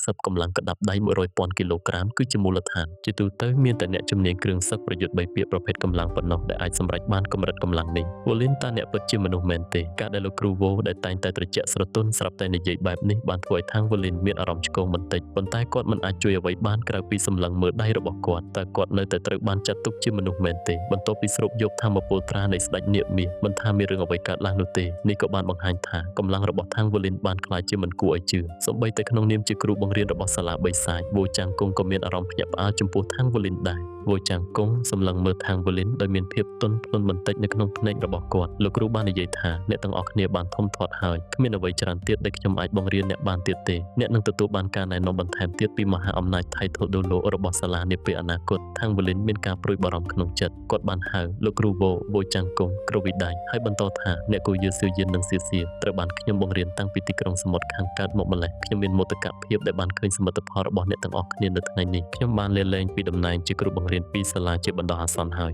ខ្ញុំនឹងចាប់ផ្ដើមការហ្វឹកហាត់បិទទ្វាររបស់ខ្ញុំឆាប់នេះលើកនេះខ្ញុំនឹងចូលរួមក្នុងការហ្វឹកហាត់បិទទ្វារមិនតិចជាង1ឆ្នាំទេត្រង់ចំណុចនេះលោកគ្រូក៏បានផ្អាកមួយផ្លែតខណៈដែលក្រសែភ្នែករបស់គាត់បានសម្លឹងមើលពួកគេម្នាក់លោកគ្រូបានបន្តថាអ្នកទាំងអស់គ្នាហើយដែលបាននាំមកនូវក្តីសង្ឃឹមដល់ខ្ញុំនិងបានដាស់ស្មារតីខ្ញុំឲ្យអភិវឌ្ឍខ្លួនទៅមុខម្ដងទៀតវ៉ូលីនមិនចាំបាច់បារម្ភច្រើនពេកអំពីគូយឺទេសមត្ថភាពរបស់គូយឺគឺខ្លាំងគ្រប់គ្រាន់ហើយខ្ញុំគិតថាឧបសគ្គរវាងអ្នកនិងនាងគឺភាគច្រើនកើតចេញពីទំនាក់ទំនងប្រកួតប្រជែងរវាងប៉មបញ្ជូនព្រលឹងនិងបឋានប្រសិនបើអ្នកពិតជាស្រឡាញ់នាងមែនចូលដាក់កម្លាំងកាយចិត្តទាំងអស់របស់អ្នកដើម្បីធ្វើឲ្យខ្លួនឯងកាន់តែមានអំណាចតែងតែជាមូលដ្ឋានគ្រឹះសម្រាប់អ្វីគ្រប់យ៉ាងនៅក្នុងពិភពលោកនេះនៅពេលដែលអ្នកមានអំណាចគ្រប់គ្រាន់រាល់ភាពមិនអាចទៅរួចនឹងខ្លាចជាអាចទៅរួចខ្ញុំរីករាយណាស់ដែលខ្ញុំមិនបានឃើញអ្នកបាក់ទឹកចិត្តឬបោះបង់ចោលគុណសម្បត្តិដ៏អស្ចារ្យបំផុតរបស់អ្នកគឺភាពក្លាហានរបស់អ្នកកើនឡើងនៅពេលការប្រយុទ្ធរីកចម្រើនដូច្នេះអ្នកមិនដែលខ្លាចការលំបាកឡើយនេះក៏នឹងក្លាយជាឫសគល់នៃភាពជោគជ័យរបស់អ្នកផងដែរសម្រាប់គូយឺសម្រាប់ខ្លួនអ្នកនិងសម្រាប់មិត្តភ័ក្តិរបស់អ្នកសូមខិតខំប្រឹងប្រែងហើយបន្តទៅមុខបានខ្ញុំពិតជានឹងធ្វើវាខាងវ៉ូលីនក្តាប់កណ្ដាប់ដៃយ៉ាងណែនខណៈដែលគាត់បានឆ្លើយតបដោយសំឡេងខ្លាំងនិងម៉ឺងម៉ាត់ការធ្វើតេស្តបានបន្តទៅមុខយ៉ាងរលូនបន្ទាប់ពីនោះខាងវ៉ូលីនបានបង្ហាញទិន្នន័យដ៏គួរឲ្យភ្ញាក់ផ្អើលបំផុតនៅក្នុងការធ្វើតេស្តនីមួយដែលទាក់ទងនឹងរាងកាយរបស់គាត់ភាពធន់នៃស្បែករបស់គាត់គឺគ្រប់គ្រាន់ដើម្បីប្រៀបធៀបទៅនឹងសត្វព្រលឹងប្រភេទការពារដែលមានអាយុកាលជាង 1000 ឆ្នាំវាពិតជាគួរឲ្យភ្ញាក់ផ្អើលវិនិច្ឆ័យតាមទិន្នន័យរួមរបស់គាត់ពិតជាមិនសូវដូចមនុស្សទេតែដូចជាបិសាចដែលមានរូបរាងមនុស្សទៅវិញវ៉ូចាំងគង់បានបន្តថាល្អហើយការធ្វើតេស្តចប់ហើយខ្ញុំនឹងប្រគល់សំណុំទិន្នន័យនេះទៅសាលាអាទិទេពសមុទ្រភ្លាមអ្នកទើបតែត្រឡប់មកតុលាការខាងក្នុងវិញខ្ញុំជឿថាសាលាអាទិទេពសមុទ្រនឹងតែងតាំងគ្រូបង្ហាត់សម្រាប់អ្នកភ្លាមតាមគំនិតខ្ញុំគ្រូតារបស់អ្នកទំនងជានឹងត្រូវបានតែងតាំងបំផុតយ៉ាងណាមិញអ្នកបានរៀនពីគាត់ពីមុនមកហើយឥឡូវនេះអ្នកគួរតែទៅលេងប៉ុមបញ្ជូនព្រលឹងដើម្បីដាក់ឈ្មោះគ្រឿងសឹកប្រយុទ្ធរបស់អ្នកការដាក់ឈ្មោះគ្រឿងសឹកប្រយុទ្ធមួយពាក្យនេះពិតជាព្រឹត្តិការណ៍ដែល Soul Master គ្រប់រូបប្រាថ្នាចង់បានបំផុតឈុតគ្រឿងសឹកប្រយុទ្ធមួយពាក្យពេញលេញត្រូវបានទាមទារដើម្បីធ្វើដូច្នេះមនុស្សម្នាក់ត្រូវបានអនុញ្ញាតឲ្យដាក់ឈ្មោះគ្រឿងសឹកប្រយុទ្ធមួយពាក្យដោយប្រើពាក្យតែមួយប៉ុណ្ណោះប៉ុន្តែ Soul Master គ្រប់រូបបានទន្ទឹងរង់ចាំការដាក់ឈ្មោះនេះទោះបីជាវាគ្រាន់តែជាពាក្យមួយក៏ដោយនេះក៏ព្រោះតែវាជាភស្តុតាងនៃអំណាចរបស់ពួកគេនិងជាមោទកភាពដែលមិនអាចប្រៀបផ្ទឹមបានខាង Wolin សម្លឹងមើលមិត្តភ័ក្តិរបស់គាត់ដោយមិនដឹងខ្លួនហើយឃើញថាអ្នកគ្រប់គ្នាក៏កំពុងសម្លឹងមកគាត់វិញដែរសៀសើចហើយនិយាយថាបងធំយើងតែងតែដឹងថាបងនឹងត្រឡប់មកវិញនោះហើយជាមូលហេតុដែលយើងមិនបានខិតខំប្រឹងប្រែងច្រើនលើគ្រឿងសឹកប្រយុទ្ធពីរពាក្យរបស់យើងរហូតមកដល់ពេលនេះទោះបីជាយើងមានឈុតគ្រឿងសឹកប្រយុទ្ធមួយពាក្យពេញលេញមួយរយៈមកហើយក៏ដោយបងត្រូវតែជួយយើងឲ្យចាប់ផ្ដើមការលត់ដុំរបស់យើងឆាប់នេះតាមវិធីនោះយើងអាចមានការលើកកម្ពស់រួមនៃគ្រឿងសឹកប្រយុទ្ធរបស់យើងក្រុមរបស់ពួកគេក៏សើចព្រមគ្នាយៀនអឿនយេហ៊ុយនិយាយថាអ្នកគឺជាជាងដៃតែមួយគត់ដែលយើងទុកចិត្តព្រោះមានតែអ្នកទេដែលយល់ពីតម្រូវការសម្រាប់លោហៈគ្រឿងសឹកប្រយុទ្ធរបស់យើងបានល្អបំផុតខាង Wolin សួរថាតើអ្នកទាំងអស់គ្នាបានដាក់ឈ្មោះគ្រឿងសឹកប្រយុទ្ធរបស់អ្នកហើយឬនៅយៀនអឿនយេហ៊ុយងក់ក្បាលនាងបានបញ្យល់ថាជាទូទៅឈ្មោះគ្រឿងសឹកប្រយុទ្ធមួយពាក្យគឺតាក់ទងនឹងព្រលឹងក្បាច់គុណរបស់មនុស្សម្នាក់ឬប្រហែលជាអ្នកអាចនិយាយបានថាពាក្យពីរដំបូងនៃឈ្មោះគឺតាក់ទងនឹងព្រលឹងក្បាច់គុណរបស់មនុស្សម្នាក់សៀសើចគាត់បាននិយាយថានៅពេលដែលអ្នកមានចំនួនពាក្យខ្ពស់ជាងនេះអ្នកអាចប្រើពាក្យដែលតាក់ទងនឹងគូស្នេហ៍របស់អ្នកយៀនអឿនតើខ្ញុំគួរប្រើផ្នែកណាមួយនៃឈ្មោះរបស់អ្នកនៅពេលដែលឋានៈគ្រឿងសឹកប្រយុទ្ធរបស់ខ្ញុំខ្ពស់ជាងនេះនាពេលអនាគតផ្ទៃមុខដ៏ស្រស់ស្អាតរបស់យៀនអឿនយេហ៊ុយប្រែជាក្រហមនាងបានឆ្លើយថាតាមចិត្តអ្នកចុះសៀសើចហើយនិយាយថាអញ្ចឹងខ្ញុំត្រូវគិតបន្តិចហើយខាង Wolin មានការរំខានបន្តិចដោយឈ្មោះគ្រឿងសឹកប្រយុទ្ធរបស់គាត់ស្រាប់តែនឹកឃើញឈ្មោះគ្រឿងសឹកប្រយុទ្ធរបស់វ៉ូចាំងគង់គឺមេឃតកគ្រឿងសឹកប្រយុទ្ធពីរពាក្យរបស់លោកគ្រូវ៉ូចាំង ង្គង់ត្រូវបានដាក់ឈ្មោះថាមេឃទឹកកកពាក្យមេឃគឺបានមកពីព្រលឹងក្បាច់គុណរបស់គាត់គឺដាវសាយសត្វមេឃហើយពាក្យទឹកកកគឺបានមកពីឈ្មោះគូស្នេហ៍របស់គាត់ឡុងប៊ីវាពិតជាគួរឲ្យខ្មាស់អៀនណាស់ដែលគាត់អាចរងចាំរហូតដល់គាត់ត្រូវបានអនុញ្ញាតឲ្យប្រើពាក្យ PN អញ្ចឹងខ្ញុំនឹងទៅចុះឈ្មោះឥឡូវនេះខាងវ៉ូលីនបានប្រកាសអ្នកគ្រប់គ្នាបានចាក់ចេញទៅវឹកហាត់រៀងខ្លួនខណៈដែលពួកគេដើរចេញពីសាលាខាងវ៉ូលីនបានចេញពីតុលាការខាងក្នុងរបស់សាលាបិសាចតែម្នាក់ឯងហើយបានជិះតាក់ស៊ីឆ្ពោះទៅកាន់ទីស្នាក់ការកណ្ដាលព័ត៌បញ្ជូនព្រលឹងភ្លាមព័ត៌បញ្ជូនព្រលឹងត្រូវបានចាត់ទុកថាជាស្ថាប័នដ៏ធំសម្បើមមួយសម្រាប់ Soul Master ដូចជាគាត់អារម្មណ៍ដ៏ខ្ពង់ខ្ពស់ស្រាប់តែផុសឡើងក្នុងចិត្តរបស់ខាងវ៉ូលីននៅពេលដែលគាត់អាចមើលឃើញអគាររាងប៉មដ៏ធំសម្បើមពីចម្ងាយប្រសិនបើមានថ្ងៃណាមួយដែលគាត់ត្រូវប្រយុទ្ធជាមួយអង្គការព័ត៌បញ្ជូនព្រលឹងទាំងមូលដើម្បីគូយឺតើគាត់នឹងធ្វើអ្វីដរាបណាគាត់មានអំណាចគ្រប់គ្រាន់គ្មានអ្វីដែលមិនអាចទៅរួចនោះទេគាត់បានគិតក្នុងចិត្តថាគូយឺរងចាំខ្ញុំពិតជានឹងក្លាយជាអ្នកមានអំណាចជាងមុនសម្រាប់អ្នកមិនត្រឹមតែខ្លួនខ្ញុំទេប៉ុន្តែខ្ញុំនឹងធ្វើឲ្យប្រកាសថាខ្ញុំមានឥទ្ធិពលខ្លាំងក្លាខ្ញុំនឹងឈរនៅក្បែរអ្នកនៅពេលដែលអ្នកត្រូវការខ្ញុំនៅថ្ងៃណាមួយខ្ញុំថែមទាំងនឹងចាប់អ្នកប្រសិនបើខ្ញុំត្រូវធ្វើវាគាត់បានដើរចូលទៅក្នុងប៉ុមបញ្ជូនព្រលឹងទោះបីជានេះមិនមែនជាលើកទី1របស់គាត់ដែលទៅទីនោះក៏ដោយក៏គាត់នៅតែមានអារម្មណ៍ភ្ញាក់ផ្អើលចំពោះកន្លែងនេះដូចសពដងបុគ្គលិកម្នាក់បានដើរទៅមុខដើម្បីស្វាគមន៍គាត់បុគ្គលិកនោះបាននិយាយថាជម្រាបសួរតើខ្ញុំអាចជួយអ្វីបានតាវ៉ូលីនបានឆ្លើយតបថាខ្ញុំចង់ចុះឈ្មោះសម្រាប់គ្រឿងសឹកប្រយុទ្ធរបស់ខ្ញុំភាពភ្ញាក់ផ្អើលមួយបានលេចឡើងក្នុងភ្នែករបស់បុរសនោះគាត់បានសម្លឹងមើលខាងវ៉ូលីនពីលើចុះក្រោមបុគ្គលិកនោះបានសួរថាតើអ្នកមកពីសាលាបិសាចមែនទេបាទខាងវ៉ូលីនងក់ក្បាលទឹកមុខរបស់បុគ្គលិកនោះស្រាប់តែប្រែជាគោរពគាត់បាននិយាយថាសូមតាមខ្ញុំមកខាងវ៉ូលីនបានដើរតាមគាត់ទៅកាន់ចណ្ដារយន្តដ៏ធំទូលាយមួយផ្នែកខាងក្រៅត្រូវបានស្រោបដោយកញ្ចក់ដូច្នេះគាត់អាចមើលឃើញទេសភាពខាងក្រៅមិនយូរប៉ុន្មានចណ្ដារយន្តក៏បានឡើងទៅលើយ៉ាងលឿនខណៈដែលដីបានរួមតូចយ៉ាងឆាប់រហ័សនៅក្នុងទិដ្ឋភាពរបស់គាត់វាមានអារម្មណ៍ដូចជាគាត់កំពុងហោះឡើងលើភ្លាមចណ្ដារយន្តបានឈប់នៅពេលដែលលេខដែលបង្ហាញនៅលើអេក្រង់គឺ101បុគ្គលិកនោះបាននិយាយថាសូមស្វាគមន៍មកកាន់ជាន់ទី101នៃប៉ុមបញ្ជូនព្រលឹងសំឡេងក្រហមរបស់អ្នកមេឃគាត់បានធ្វើកាយវិការដៃដើម្បីឲ្យខាងវ៉ូលីនទៅមុខគាត់បានដើរចេញពីចណ្ដារយន្តខណៈដែលបុគ្គលិកម្នាក់ទៀតបានដើរទៅមុខភ្លាមដើម្បីស្វាគមន៍គាត់អ្នកនេះគឺជាមនុស្សខុសពីបុគ្គលិកមុនដែលស្លៀកពាក់ធម្មតាបុគ្គលិកដែលនៅចំពោះមុខគាត់គឺជាយុវនារីម្នាក់ដែលមានរូបរាងស្រស់ស្អាតនិងស្លៀកពាក់រ៉ូបវែងពណ៌សេចក្ដីដែលមានលំនាំនាគរីកស្រាលនាងមានភាពឆើតឆាយហើយប្រហែលជាមានអាយុប្រហែល20ឆ្នាំភ្នែករបស់នាងក៏បានភ្លឺឡើងនៅពេលដែលនាងបានឃើញខាងវ៉ូលីនគាត់ពិតជាយុវជនសង្ហាម្នាក់នាងដឹងយ៉ាងច្បាស់ពីមូលហេតុដែលនរណាម្នាក់ត្រូវបាននាំមកកាន់ជាន់ទី101នាងបានគោរពខាងវ៉ូលីនដោយការគោរពមុនពេលធ្វើកាយវិការឲ្យគាត់ចូលនាងបាននិយាយថាអ្នកជំនាញគ្រឿងសឹកប្រយុទ្ធដ៏គួរឲ្យគោរពរបស់យើងសូមតាមខ្ញុំមកក្នុងចិត្តរបស់គាត់ខាងវ៉ូលីនមានអារម្មណ៍រំភើបបន្តិចការព្យាបាលដែលផ្ដល់ឲ្យអ្នកជំនាញគ្រឿងសឹកប្រយុទ្ធពិតជាខុសប្លែកពីគេលោកគ្រូរបស់គាត់និយាយត្រូវអំពីរបៀបដែលអំណាចគឺជាអ្វីគ្រប់យ៉ាងនៅក្នុងពិភព Soul Master គាត់ក៏បានចាប់ផ្ដើមសម្លឹងមើលជាន់ទី101ដែលគេហៅថាសម្លេងក្រហមរបស់នាគមេឃក្នុងពេលតែមួយនេះគឺជាសាលធំទូលាយមួយដែលមានផាសុកភាពបំផុតកម្រាលឥដ្ឋមានពណ៌ខ្មៅរំលេចដោយក្បាច់នាគពណ៌សនៅលើថ្មម៉ាប់រលោងសាលនេះត្រូវបានបែងចែកជាច្រើនផ្នែកដោយមានទូរាងកោងរៀបចំយ៉ាងមានរបៀបរៀបរយដំបូលមានកម្ពស់20ម៉ែត្រជាមួយនឹងជញ្ជាំងកញ្ចក់ដែលអាចមើលឃើញពពកនៅខាងក្រៅយ៉ាងច្បាស់ទីកន្លែងនេះពិតជាស័ក្តិសមនឹងឈ្មោះរបស់វាគឺសម្លេងក្រហមរបស់នាគមេឃនារីវ័យក្មេងម្នាក់បានសួរដោយស្នាមញញឹមថាសូមទោសតើនេះជាលើកទី1ហើយឬដែលលោកមកកាន់កម្រិត101របស់យើងខាងវ៉ូលីនក៏ងក់ក្បាលឆ្លើយថាបាទនេះជាលើកទី1របស់ខ្ញុំនារីវ័យក្មេងនោះញញឹមបណ្ដាងក់ក្បាលបណ្ដាថា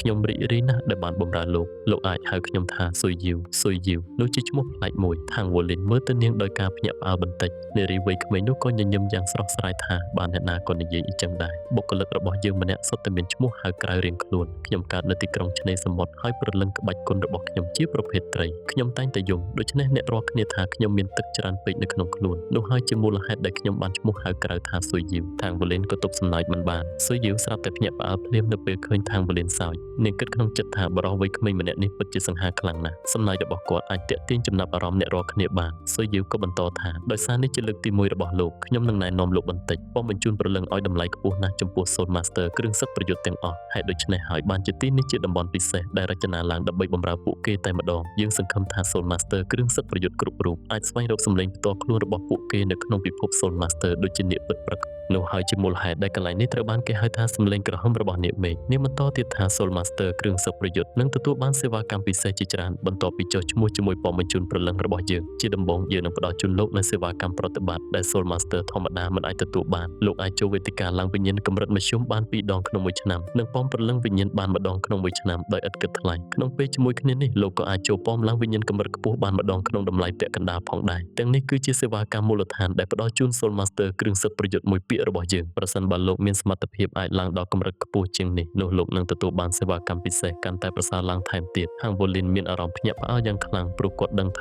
គាត់ត្រូវការធនធានប៉ុន្មានដើម្បីចូលវេទិកាឡើងវិញ្ញាណគាត់ត្រូវបានអនុញ្ញាតឲ្យចូលវេទិកាឡើងវិញ្ញាណកម្រិតមធ្យម2ដងក្នុងមួយឆ្នាំឬគាត់គួរតែអាចដោះស្រាយវេទិកាឡើងវិញ្ញាណកម្រិតមធ្យមបានជាមួយនឹងមូលដ្ឋានវឹកហាត់របស់គាត់ឥឡូវនេះម្យ៉ាងវិញទៀតវេទិកាឡើងវិញ្ញាណកម្រិតមធ្យមពិតជាស័ក្តិសមបំផុតសម្រាប់គាត់ដើម្បីបង្កើនដែនកំណត់អាយុនៃកងព្រលឹងរបស់គាត់អញ្ចឹងខ្ញុំត្រូវបង់ប៉ុន្មាន Hangvolin រក្សាភាពស្ងប់ស្ងាត់របស់គាត់ហើយសួរ Soyu ញញឹមហើយនិយាយថាគ្មានអ្វីទេលោកគ្រាន់តែត្រូវបំពេញការចុះឈ្មោះជាមួយយើងនៅទីនេះប៉ុណ្ណោះក្នុងពេលជាមួយគ្នានេះបងបញ្ជូនព្រលឹងនឹងចាត់ចែងបេសកកម្មមួយចំនួនជាពិសេសសម្រាប់ Soul Master គ្រឿងសិតប្រយុទ្ធដែលលោកអាចទទួលយកបានប្រសិនបើលោកចាប់អារម្មណ៍រង្វាន់សម្រាប់បេសកកម្មរបស់យើងពិតជាល្អបំផុតយើងគឺជាវេទិកាមួយសម្រាប់ទាំង Soul Master និង Soul Master គ្រឿងសិតប្រយុទ្ធក្នុងនាមជាវេទិកាមួយយើងពិតជានឹងផ្ដល់ជូនភ្ញៀវកិត្តិយសដូចលោកនៅសេវាកម្មទាំងអស់តាមភាពងាយស្រួលរបស់លោកដើម្បីឲ្យលោកអាចឈានទៅដល់កម្រិតខ្ពស់ជាងនេះទៀតនាពេលអនាគត Hangvolin បានតាក់ទងជាមួយប៉មបញ្ជូនព្រលឹងអស់មួយរយៈមកហើយប៉ុន្តែនេះនៅតែជាលើកទី1របស់គាត់ដែលបានដឹងថាស្ថាប័ននេះអាចផ្ដល់សេវាកម្មដ៏គួរឲ្យចាប់អារម្មណ៍បែបនេះបានមិនគួរឲ្យឆ្ងល់ទេដែលពួកគេអាចក្លាយជាអង្គការលេខ1នៅលើទ្វីបនេះអង្គការផ្សេងទៀតមិនមានបំពាក់ឧបករណ៍ល្អដូចពួកគេទេដោយគ្រាន់តែវិនិច្ឆ័យតាមការប៉ុនប៉ងរបស់ពួកគេក្នុងការតាក់ទាញ Soul Master ប៉ុណ្ណោះ Hangvolin ក៏ទុកចិត្តមិនបានក៏សួរថាប្រសិនបើប៉មបញ្ជូនព្រលឹងគ្រាន់តែផ្ដល់ភាពងាយស្រួលនិងអត្ថប្រយោជន៍ដល់យើងដោយគ្មានលក្ខខណ្ឌអ្វីទាំងអស់នោះហាក់ដូចជាមិនសមហេតុផលទេ Soyu ក៏លៀនអណ្ដាតយ៉ាងគួរឲ្យស្រឡាញ់ថាតាមពិតទៅយើងមានវិធីផ្ទាល់ខ្លួនក្នុងការធ្វើការងាររបស់យើងនៅពេលដែលលោកធ្លាប់ទទួលបានអត្ថប្រយោជន៍របស់ប៉មបញ្ជូនព្រលឹងហើយនោះលោកនឹងសង្ឃឹមដោយធម្មជាតិថានឹងទទួលបានអត្ថប្រយោជន៍កាន់តែច្រើនថែមទៀតឧទាហរណ៍លោកអាចនឹងចង់ចូលវេទិកាឡើងវិញ្ញាណកម្រិតខ្ពស់និងទទួលបានកម្រិតព្រលឹងវិញ្ញាណកាន់តែខ្ពស់សេវាកម្មទាំងនេះមិនត្រឹមតែតម្រូវឲ្យលោកបង់ប្រាក់ប៉ុណ្ណោះទេ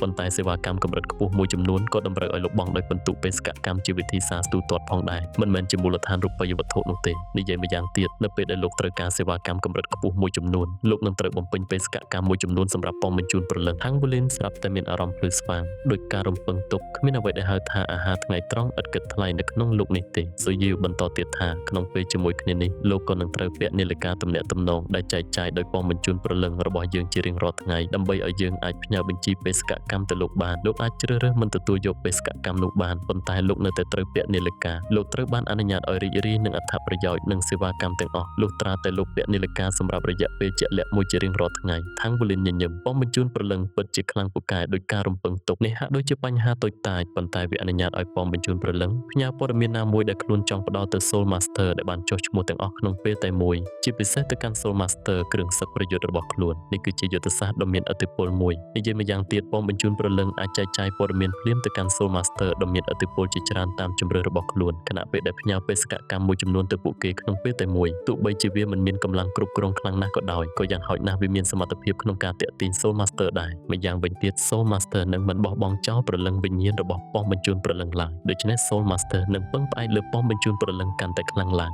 ងមិនគួរឲ្យឆ្ងល់ទេដែលបាក់ថាងទោះបីជាមានខ្សែស្រឡាយយូរអង្វែងជាងប៉មបញ្ជូនព្រលឹងក៏ដោយក៏ឋានៈរបស់ខ្លួនជាអង្គការលេខ1ត្រូវបានដណ្ដើមដោយប៉មបញ្ជូនព្រលឹងដែរនេះគឺជាអំណាចដ៏ខ្លាំងក្លានៃការផ្ដាច់មុខខ្ញុំយល់ហើយអញ្ចឹងយើងអាចចូលទៅចុះឈ្មោះឥឡូវបានទេ Hangvolin សួរពិតណាស់សូមតាមខ្ញុំមក Soyu នាំ Hangvolin ទៅកាន់តុមួយហើយនិយាយទៅកាន់នារីស្រស់ស្អាតម្នាក់នៅពីក្រោយតុដែលស្លៀកពាក់ដូចនាងថា Soul Master គ្រឿងសិតប្រយុទ្ធដ៏គួរឲ្យគោរពរូបនេះចង់ដាក់ឈ្មោះគ្រឿងសិតប្រយុទ្ធរបស់គាត់នារីនៅពីក្រោយតុក៏ក្រោកឈរហើយនិយាយថាសូមតាមយើងទៅបន្ទប់សាឡបងដើម្បីធ្វើការវិតម្លៃវិធីសាស្ត្រក្នុងការវិតម្លៃអត្តសញ្ញាណរបស់ Soul Master គ្រឿងសិតប្រយុទ្ធគឺសាមញ្ញបំផុតវាគ្រប់គ្រាន់ហើយក្នុងការបញ្ចេញគ្រឿងសិតប្រយុទ្ធរបស់ខ្លួនហើយបន្ទាប់មកទទួលការស្កេនថាមពលដើម្បីបញ្ជាក់ពីប្រសិទ្ធភាពពង្រីករបស់គ្រឿងសិតប្រយុទ្ធនិងបំណែកនីមួយនៃឈុតគ្រឿងសិតពេញលេញបន្ទប់សាឡបងមានទីតាំងនៅពីក្រោយតុវាជាបន្ទប់រាង6ជ្រុងដែលមាននិមិត្តសញ្ញាស៊ីគ្វីព្រលឹងដ៏ស្មុគស្មាញនៅលើដី Hangvolin មិនមានចំណេះដឹងច្រើនក្នុងផ្នែកនេះទេប៉ុន្តែគាត់មានអារម្មណ៍ថាវាហាក់ដូចជាអស្ចារ្យណាស់ឧបករណ៍រាងមូលមួយព្យួរពីលើក្បាលរបស់គាត់ទោះបីចេញគ្រឿងសឹកប្រយុទ្ធរបស់លោក Soyu ស្នើសុំ Hangvolin ក៏ប្រមូលស្មារតីរបស់គាត់ខណៈដែលពន្លឺភ្លឺចែងចាំងបានផុសចេញពីគ្រប់ទិសទីនៃរាងកាយរបស់គាត់នោះជាគ្រឿងសឹកប្រយុទ្ធពីរពាក្យមែនទេ Soyu និងបុគ្គលិកម្នាក់ទៀតក៏ទប់មាត់មិនជាប់ហើយនិយាយព្រមគ្នាគ្រឿងសឹកប្រយុទ្ធពណ៌មាសបានលេចចេញមកហើយគ្របដណ្ដប់លើរាងកាយទាំងមូលរបស់គាត់នៅពេលដែលរបាំងមុខពណ៌មាសបានធ្លាក់ចុះមកគ្របមុខរបស់ Hangvolin អូរ៉ាដែលបញ្ចេញចេញពីរាងកាយទាំងមូលរបស់គាត់គឺខ្លាំងរហូតដល់បុគ្គលិកទាំងពីរនាក់ទប់មាត់មិនជាប់ដោយការភ្ញាក់ផ្អើលជាឥរិយាបថដ៏មានអំណាចបែបនេះពួកគេបានឃើញគ្រឿងសឹកប្រយុទ្ធជាច្រើនក្នុងនាមជាបុគ្គលិកនៃសម្លេងក្រហមរបស់នាគមេឃប៉ុន្តែនេះនៅតែជាលើកទី1របស់ពួកគេដែលបានឃើញគ្រឿងសឹកប្រយុទ្ធដ៏មានឥទ្ធិពលដោយរបស់ Hangvolin តាមពិតទៅនេះមិនមែនជាឥរិយាបថដ៏មានឥទ្ធិពលរបស់គ្រឿងសឹកប្រយុទ្ធនោះទេប៉ុន្តែសម្ពាធដ៏ធំធេងបែបនេះត្រូវបានបញ្ចេញតែនៅពេលដែលគ្រឿងសឹកប្រយុទ្ធរួមបញ្ចូលគ្នាជាមួយអូរ៉ារបស់ Hangvolin មានអារម្មណ៍ថាមានអ្វីមួយបានបក់កាត់រាងកាយរបស់ គាត់មិនយូរប៉ុន្មានសម្លេងអេឡិចត្រូនិកមួយបានបន្លឺឡើងគ្រឿងសឹកប្រយុទ្ធមួយពាក្យដែលផលិតពីលោហៈធាតុព្រលឹងថ្នាក់គ្រឿងសឹកប្រយុទ្ធខ្មៅថាងវ៉ូលីនបានរៀនអំពីការចាត់ថ្នាក់គ្រឿងសឹកប្រយុទ្ធតាំងពីមុនមកម្លេះមានការធ្វើតេស្តជាច្រើនទាក់ទងនឹងគ្រឿងសឹកប្រយុទ្ធរបស់ Soul Master នៅលើទ្វីបដូលូដូចទៅនឹងមេកាដែរថ្នាក់ទាំងអស់ត្រូវបានបង្កើតឡើងដោយប្រើសេរីពណ៌ស្រដៀងគ្នាទៅនឹងកងព្រលឹងចាប់ពីថ្នាក់ទាបបំផុតទៅខ្ពស់បំផុតគឺពីសុទ្ធទៅលឿងស្វាយខ្មៅរហូតដល់ក្រហមយ៉ាងច្រើនបំផុតជាមួយនឹងការបន្ថែមពណ៌មាសការចាត់ថ្នាក់គ្រឿងសឹកប្រយុទ្ធសំដៅទៅលើថ្នាក់ផ្សេងគ្នាដែលមាននៅក្នុងគ្រឿងសឹកប្រយុទ្ធនៃថ្នាក់ដូចគ្នាឧទាហរណ៍គ្រឿងសឹកប្រយុទ្ធមួយពាក្យលោហៈធាតុព្រលឹងនិងគ្រឿងសឹកប្រយុទ្ធមួយពាក្យធម្មតាពិតជាមិនមានថ្នាក់ដូចគ្នាទេទោះបីជាគ្រឿងសឹកប្រយុទ្ធមួយពាក្យដូចគ្នាក៏ដោយចំណុចនេះគឺមិនអាចប្រកែកបានឡើយគ្រឿងសឹកប្រយុទ្ធមួយពាក្យត្រូវបានចាត់ទុកថាជាមូលដ្ឋានគ្រឹះសម្រាប់ Soul Master គ្រឿងសឹកប្រយុទ្ធហើយដូច្នេះហើយវាសំខាន់ជាងនេះទៅទៀតសម្រាប់ពួកគេក្នុងការប្រមូលបទពិសោធន៍នៅពេលដែលពួកគេផលិតគ្រឿងសឹកប្រយុទ្ធយ៉ាងណាមិញពួកគេនៅតែត្រូវផលិតគ្រឿងសឹកប្រយុទ្ធពីពាក្យរបស់ពួកគេដូច្នេះគ្រឿងសឹកប្រយុទ្ធមួយពាក្យភាគច្រើនមានថ្នាក់សឬលឿងវាពិតជាកម្រណាស់សម្រាប់អ្នកណាម្នាក់ដែលអាចសម្រេចបានថ្នាក់ស្វាយជាទូទៅពណ៌ស្វាយគឺជាដែនកំណត់នៃគ្រឿងសឹកប្រយុទ្ធមួយពាក្យព្រោះការវាយតម្លៃអាចធ្វើបានតែលើទូខ្លួនលោហៈធាតុរបស់គ្រឿងសឹកប្រយុទ្ធមួយពាក្យប៉ុណ្ណោះភាគទី131ក៏បានមកដល់ទីបញ្ចប់ប្រសិនបើអ្នកក្លាហានចូលចិត្តការនិទានបែបនេះកុំភ្លេចជួយគាំទ្រការផលិតដើម្បីឲ្យដំណើររបស់ Thang Volin បន្តទៅមុខទៀតហើយជួបគ្នាម្ដងទៀតនៅក្នុងពិភពគុណ Novel